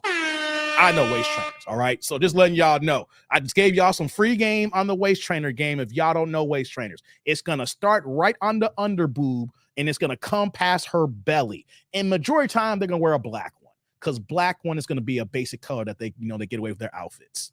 All right, guys, let's get back to it now. Had to do a little bit of cleanup there. Oh, you definitely. Look at that butt when you turn around. See the belly there, guys? You see it? And then she cupped. Yep. Pick the phone back up because we're hearing a feedback. Right, no limit. You see that there? And then she put her pillow down. Reason why she's doing that is she's sucking her stomach in. So she's wearing the outfit with the spandex to cover half her belly, and then she's sucking her stomach in. And then when she sits down, she's putting the pillow on top of that so she don't gotta suck her stomach in when she's talking to Kendra. I know what I'm talking about, guys. Look at Don. Look at Don. Look at that. Dave Surgical with this here. I know what I'm doing here, Don. Hey, Don, when we get to our 40s, brother, we've been around the block a few times. It's something that Hafeez can't do. Hafeez can't do this here, man. He don't know the game. Hey, come on, man. I know what I'm talking about here. I've seen it. My eyes have seen the light. I seen the light. I seen the light. Hey, man, let's get back into it now. Come on now. Y'all got to know. I know what I'm talking about. My Instagram. Say again. My Instagram should be tagged like you mentioned. Say what happened now? Instagram, is that the next question? No, it's not. Oh. Okay. Nothing that we didn't get there yet. Okay. The next question is, when was your last relationship? Oh, maybe like a year or two ago. A year or two ago. Yeah. You don't have to answer, but I'm gonna ask, when's the last time you was intimate with someone? Yeah, last time you were intimate. I choose not to answer. Okay. This is a new video, guys. This one just dropped today. Whenever they say they choose not to answer, this video happened, I think, was recorded yesterday, which is a Thursday, maybe Wednesday, the earliest. That means that she probably had that nice little supple booty with them gray pants on. She got bent over probably this weekend. Someone went ahead, bent her over, and karatasized that ass. That's when they say, no, don't want to answer because it was just recently. Just recently, guys. What are 3 flaws you think you have to work on? 3 flaws. What we got here? So, come on. Anxiety. I don't know if that's like a flaw, but that's definitely something I want to work on. It leads me to be like anxious and like nervous and stuff. Like right now I'm nervous. You know, it's just nerve-wracking. So yeah, I want to work on that. That's 1. 2, get y'all super in a second. Being a little bit more serious, I feel like, because I can kind of play around. I'm still young. And then 3. Oh, there we go. That's the biggest red flag. I need to be serious because I'm young and I like to play around. Hey, man, she for the streets. She just said she's for the streets. She out here in these streets, y'all. She just said it. Oof. Hey, man, this is what we talk about. Hey, guys, for y'all young bucks out here, if you're in her age bracket, don't even date women like these guys. You need to stay single. Because know what, though? If I'm going to tell you this right now, if you are 25 years old, I know she's 22, you can't handle this 25-year-olds. I'm sorry. If you're 26, you can't handle this. You 27, you ain't prepared for this. 28, you're not prepared for this. 29, you're not prepared for this 22-year-old. I'm gonna keep it a buck with you guys. Yo, this 22-year-old will run circles around y'all 29-year-olds. Y'all ain't ready for this. You need to be in your 30s, guys. You need to be on your square. You need to bend through your growing pains. She openly admitted that she plays around and everything like that. She young. And you know what, though? If you young like her, as a man, you emotionally ain't going to be able to handle that. You know why? Because you're going to see something like this and you're going to be like, this is my girlfriend. I want to lock her down. I want to be married. You know how y'all young boys are. I used to be that way.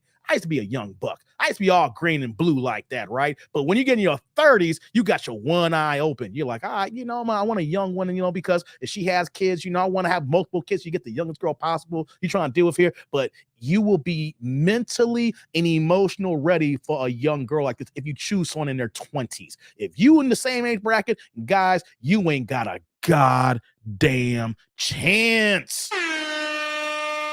I'll see you later, Tommy. Shout out to Terrence with the $2 holla. Says Clay Davis, KS, you get second shift at the plant. Hey, Terrence, I remember that, Terrence. Hey, brother T. Hey, man, salute. Thank you for the holla. I appreciate you. Hey, man, some women, they get their second or third shift at the plant. She ain't gonna get that though, Terrence. She's 22. You gotta remember, when you 22, there's gonna be dudes who are on their square trying to holler, and you're gonna have gumps hollering too. You see, her superpower is 22 right now. Y'all guys got to understand this here. A girl that's cute and 22, that's a superpower right now. See, she's at her peak where that every dude's gonna try to holler. The gump's gonna holler, the young bucks her age gonna holler, and Cass, the oldest, she said she wants someone 30 and up, they gonna holler. She got every demographic of man hollering her right now. So she ain't getting second shift here. But her mentality in the next 5 to 7 years could change that. We got to remember that, guys. Young girls, when they're at their peak, ain't nothing you can do about it, man. You can't tell them nothing until life and reality kicks in. That's a fact. A young girl's going to move how she's going to move until reality kicks in, because women don't live in reality already. And ladies, y'all know y'all don't live in reality. Let's keep it a buck here. Y'all know how the game is in 2023. But you get this young too, when you're going to have all the guys shooting your shot. It's not till they get to their 28, 29, you know, and they'll be like, oh, damn, what have I been doing? But don't let her give the wrong pookie and she get a kid in the next 2 years. Then that clock speeds up. I remember that, guys. Got to remember that. All right.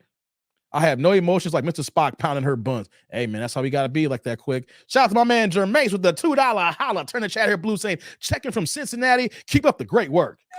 Thanks, Jermaine. Appreciate you, brother. Thanks for coming in, man. I appreciate you, man. Hey, first thing first, man. Salute. Thank you for the holla, man. I appreciate you, man. Thank you for telling me to keep up the good work, man. I'm just doing what I got to do, man. If I'm doing something right, I feel you, man. Thank you. Pause.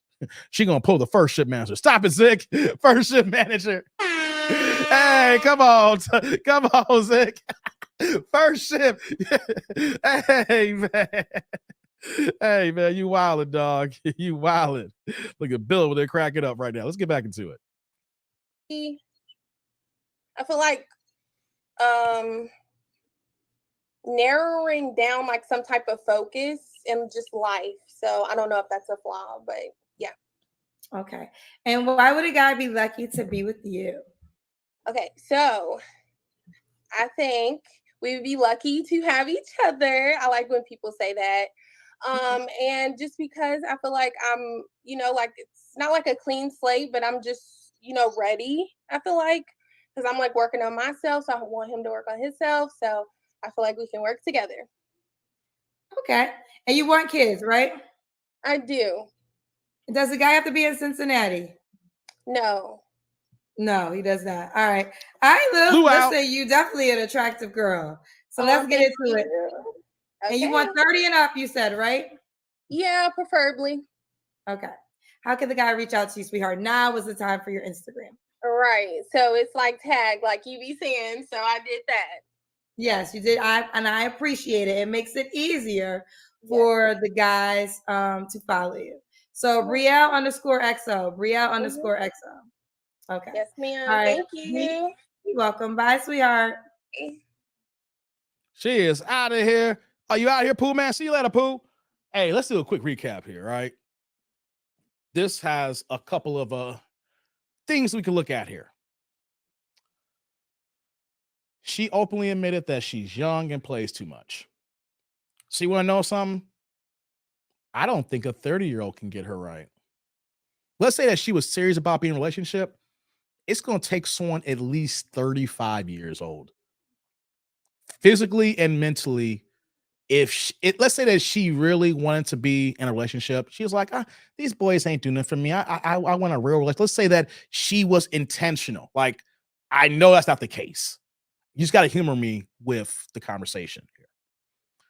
If she wanted to be intentional, say, I don't want these boys. I need a man. I want a relationship. I know I played around, something like that, and so these are things we got to work on. You're talking about her red flags. It's going to take a guy at least 35 years old.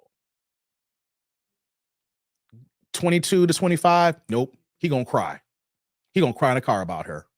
He going to be all emotional like Eric Benet. As soon as she flakes on a date and she's out with the 30-year-old dude because she's dating, that dude gonna lose his goddamn mind. See, here's some keys to the trade, guys. If you're talking to a woman like this here, young girl, cute. I know some of y'all talking about her weight, but she ain't fat yet. She's 22. You can work with that. That's that baby fat still. I could whip that in shape in a summertime. You know what I'm saying? We start now in July. I have that out the game by the time we get to September, we're all white season. I'll have that right. You know what I mean? So for y'all saying she's fat and everything, no, she's thick, but at the same time, though, she give the wrong guys because she gonna be eating. She get pregnant, it's gonna be cancel Christmas. So it can go either way, guys. It can go either way. But at 22 years old, there's hope, right? But if you ain't 35 at least, guys, you ain't ready for this. If from the 20s to 26, whatever, like you're gonna be crying. Let me put you on some game. When girls like this here, they date. But y'all don't understand date the way I understand date. You see, she will say she's dating you. We're going on a date. We're going to get something to eat. But the way men define dating and women define dating are two different things. See, there's dating, then there's exclusive dating.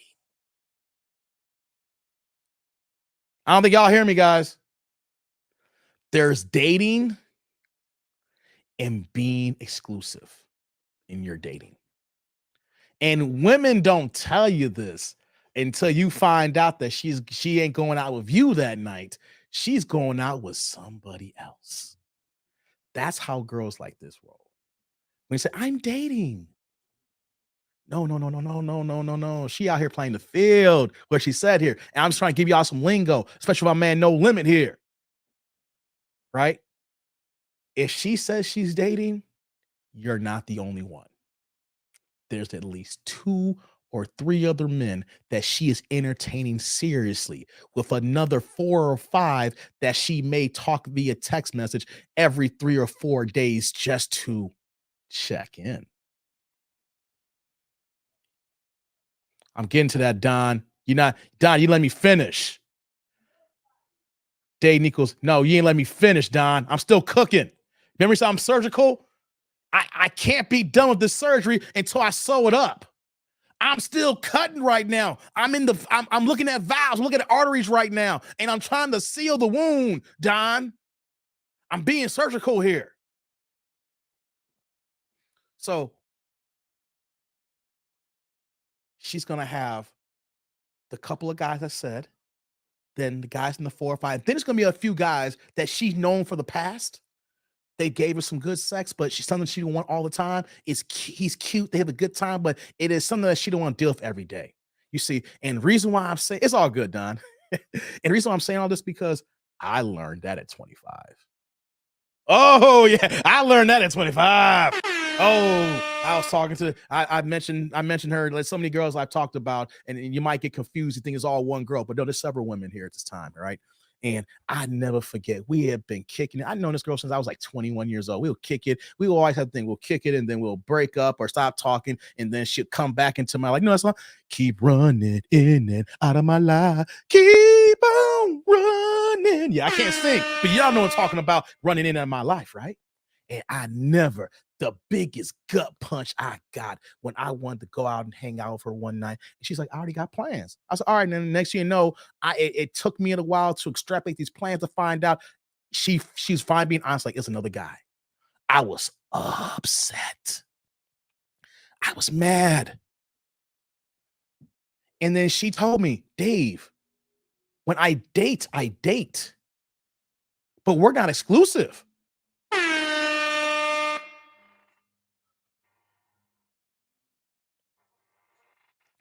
That dude was emo. I was hurt. But I learned a big lesson from that day forward. When a woman says she's dating, you're right. She has a rotation where she's doing a whole lot of fucking.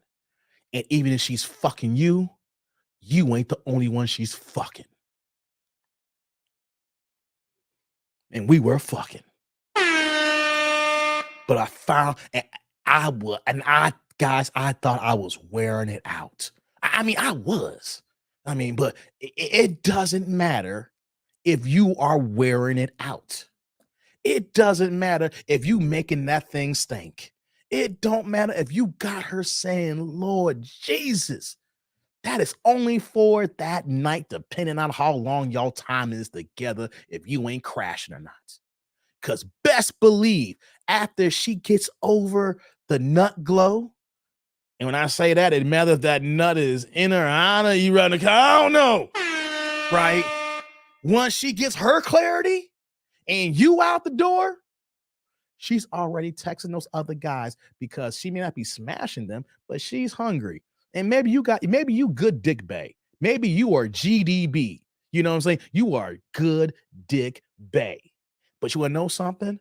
Charles over there got the Amex Platinum and can take her out the Ruth Chris. So even though that she got that D from you, she going with Charles and she getting that $100 steak and she gonna be full. See, that's what these young girls like this. When she said that she's playing and not serious, because she has so many men to her disposal at a certain time of her rotation. Then he's like, don't get tender. It was tender. I was tender. Tender love.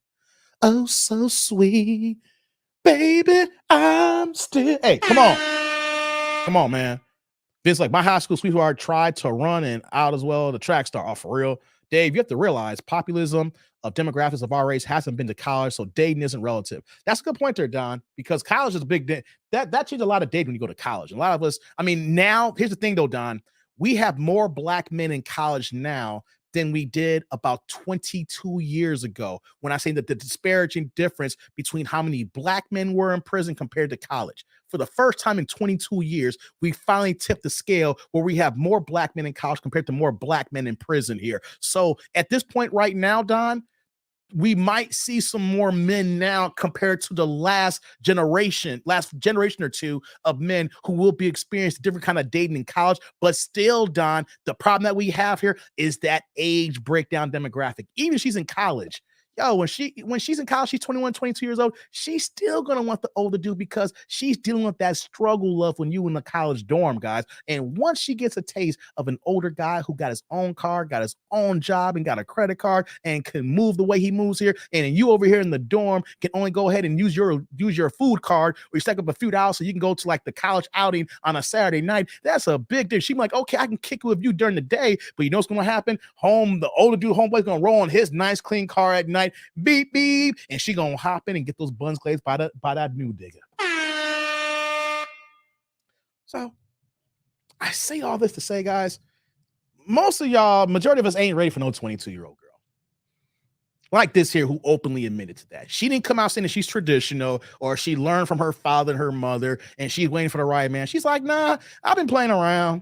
I ain't been serious. I ain't been doing this here. So you know what that means? That means that it's not gonna work for you. So guys, if you are too young, if she's gonna throw it to you for free, I'm not over here talking about practicing risky sex like that. But you know, if you being responsible and someone like this is young and cute gonna throw it at you for the low, you gotta jump on it because you may not get that many opportunities. But if it's not that, you don't need to be checking for it because she gonna have you extra emo, extra talking about you emotional and shit like that, right? And then for the fellas who you're 30 years old, right? You gotta see that if she's just using you for your credit card because of the fact that she's young and still playing the game. And then if you're 35 years old, the reason why I said though, you're old enough to see these games, and you can say to yourself, okay, I'm gonna play her game too as well because she's gonna throw that ass back at me. But she thinks she's gonna play me for my dollar and my money and my credit card. So what am I saying, guys? Her ass should not be calling no damn Kendra show. Her ass should not be over here. Look, she's young. She's not serious. She's not trying to be intentional. She went on here to clout chase, get a few seconds of airtime, get to talk to her. Maybe that's her idol, Kendra, and maybe she get a couple of dudes in her inbox that's going to go ahead and glaze buns. But at 22, the way she moved, it's not a good look for you, fellas. The only way it's a good look is she finds you attractive, you find her attractive, and y'all saying that y'all want to go ahead and do the glaze buns responsibly. I know, and the reason why I'm saying like that because ain't no such thing as virgins these days. Men are, but these women are not. I say be responsible about it. Don't be going here just being reckless about it and not strapping up. And next you know, you knock up a girl like this you can't afford. And if you can't afford it, she might go ahead and delete the baby on you. Zick's like, are you getting your pet on the head for the $400 date? It's like Rodney is the route to her part. Hey, come on, Vic, stop it. Dave, she's serious for the right simp. Even for the right simp, she ain't gonna be serious because she gonna have a dude in the background, Vince. She gonna know she gonna be able to play that dude. Even the girls who you think, you know, if they give the right guy, they'll be cool for a few months. And then if they could figure out that simp has a lapse in judgment where that he can't see this particular angle, she gonna have another dude on the low after she gets over the initial lust of simp who gives her everything. She'll be happy for a second, you know, and then she gonna go back to her old ways and trying to slide another dude in the background that can fill in the gaps when simp ain't doing it, when beta blue pill man ain't doing it, or in actuality, this guy is the wide open guy who just does not have the wherewithal to handle the situation here. Gabe's like, bro, Dave is spitting some fire. Thanks, man. Hey, you don't spit fire unless you've been in the fire. Not like Hafeez. You see, you can't talk like this unless you've been in the fire, unless you've been in those realms, unless you dealt with these banshees, unless you were young and emo and didn't understand the world. And all of a sudden, then these young girls will go ahead and just tear the blue wall all the way off of you. It's not like you just turn red pill overnight. These women will say, I'm spitting fire here. These women will take that fire and burn down the blue pill wall here that will make a man red pill. That's why I'm able to speak while I'm speaking right now. I've been through this crap in my 20s. So when I got to my 30s, it was like a revelation. So I was like the Jews of the Holocaust. Never again.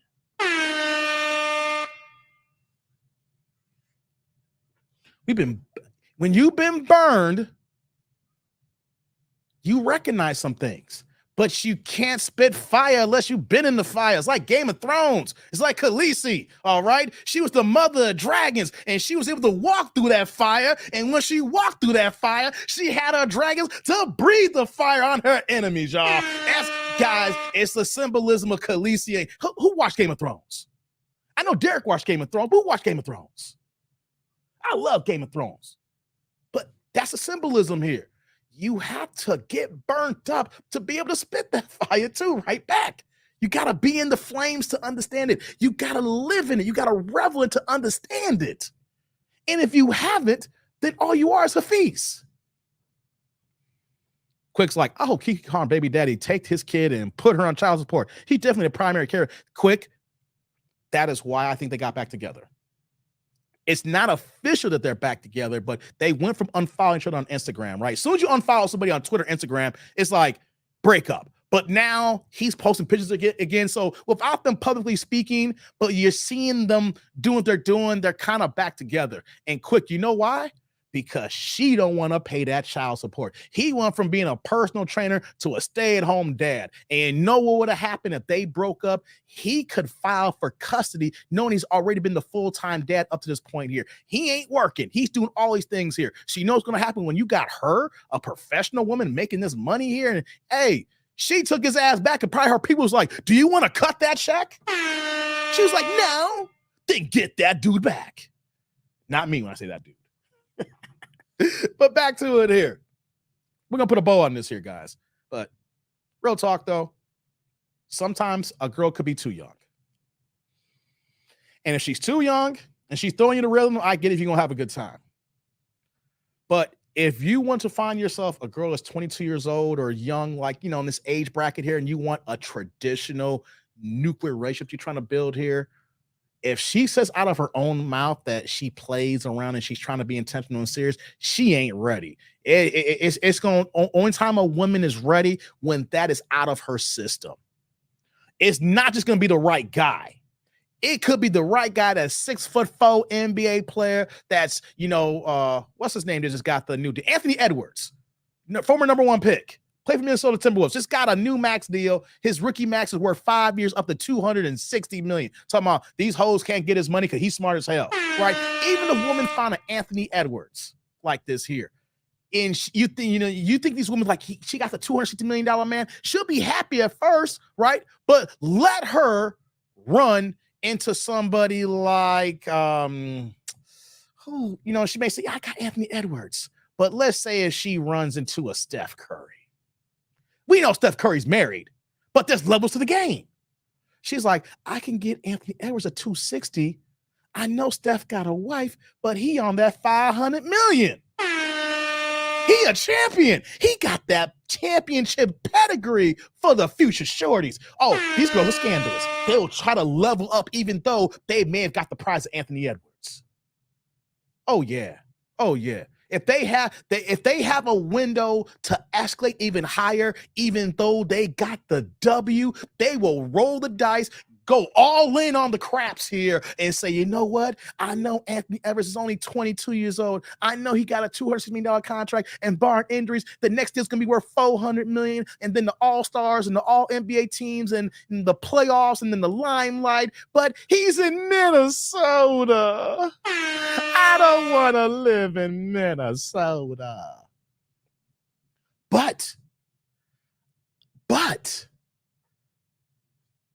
Jalen Brunson, he in New York. Or Joel Embiid, he's got a max deal and he in Philly. You know, or Dame Lillard, he just got his new deal. He's making $60 million by 2026, and he might get traded to Miami. Guys, there's levels to the game here. You ain't ready for a young girl like this. Unless she comes out and say she's traditional, she wants a relationship, and she got both her mama and her daddy in her life. And even then, you got to raise one eyebrow. I'm not saying that it's a losing battle. Unlike Hafeez would tell you that all men in the space here tell you don't do. I will say, you still got to keep that one eye open like CBS.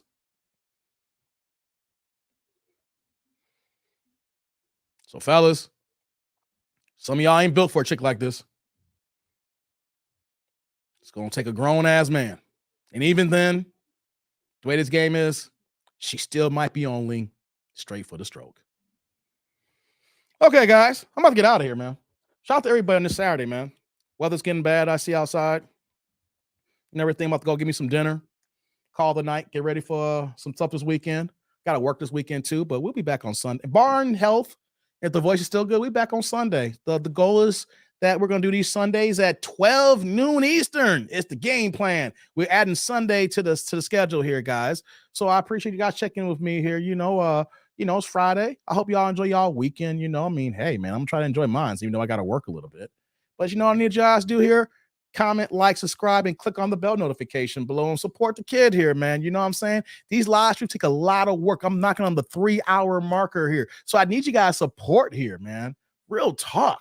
But as always, I appreciate y'all coming in here. The likes up in the building here, and we're gonna be back another time here. You know what I'm saying? But I'm feeling in the groove right now. So you know what the groove is? It's gonna be my new joint. What we got here? Oh yeah. You know, who's out on Friday night? No Money World. Y'all hear this?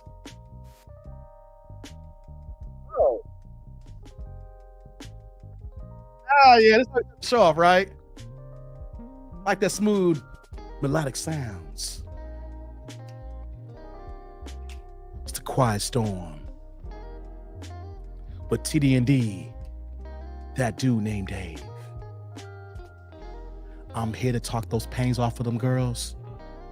And for the fellas, I don't block cocks, I guide you through. I will never be a hater to my fellas. We don't cock block. Guide the cock. Guide the cock. Guide cocks. Guide cocks. Pause. hey, let me stop. Let me stop. Y'all know I'm not a hater. Hey, I need to stop with that, man. Therefore, I'm not a cock block, man. I just want to guide my fellas to the goal. I want everybody to get meaningful women, get the booty, be happy, and don't got to worry about someone taking your money, your cars, your possessions, your kids, the house. I want all my brothers to live free. Y'all hear that?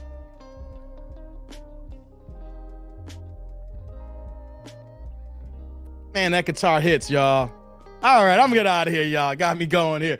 Hey, man, like, comment, subscribe, click on the bell notification below. And as always, I'm that dude named Dave. And I'm going to check y'all on the flip side. Y'all be good to yourselves here and make sure you don't do nothing crazy. I'm going to let this music right off for a second and y'all enjoy y'all Friday night. I'm out of here, y'all. Peace.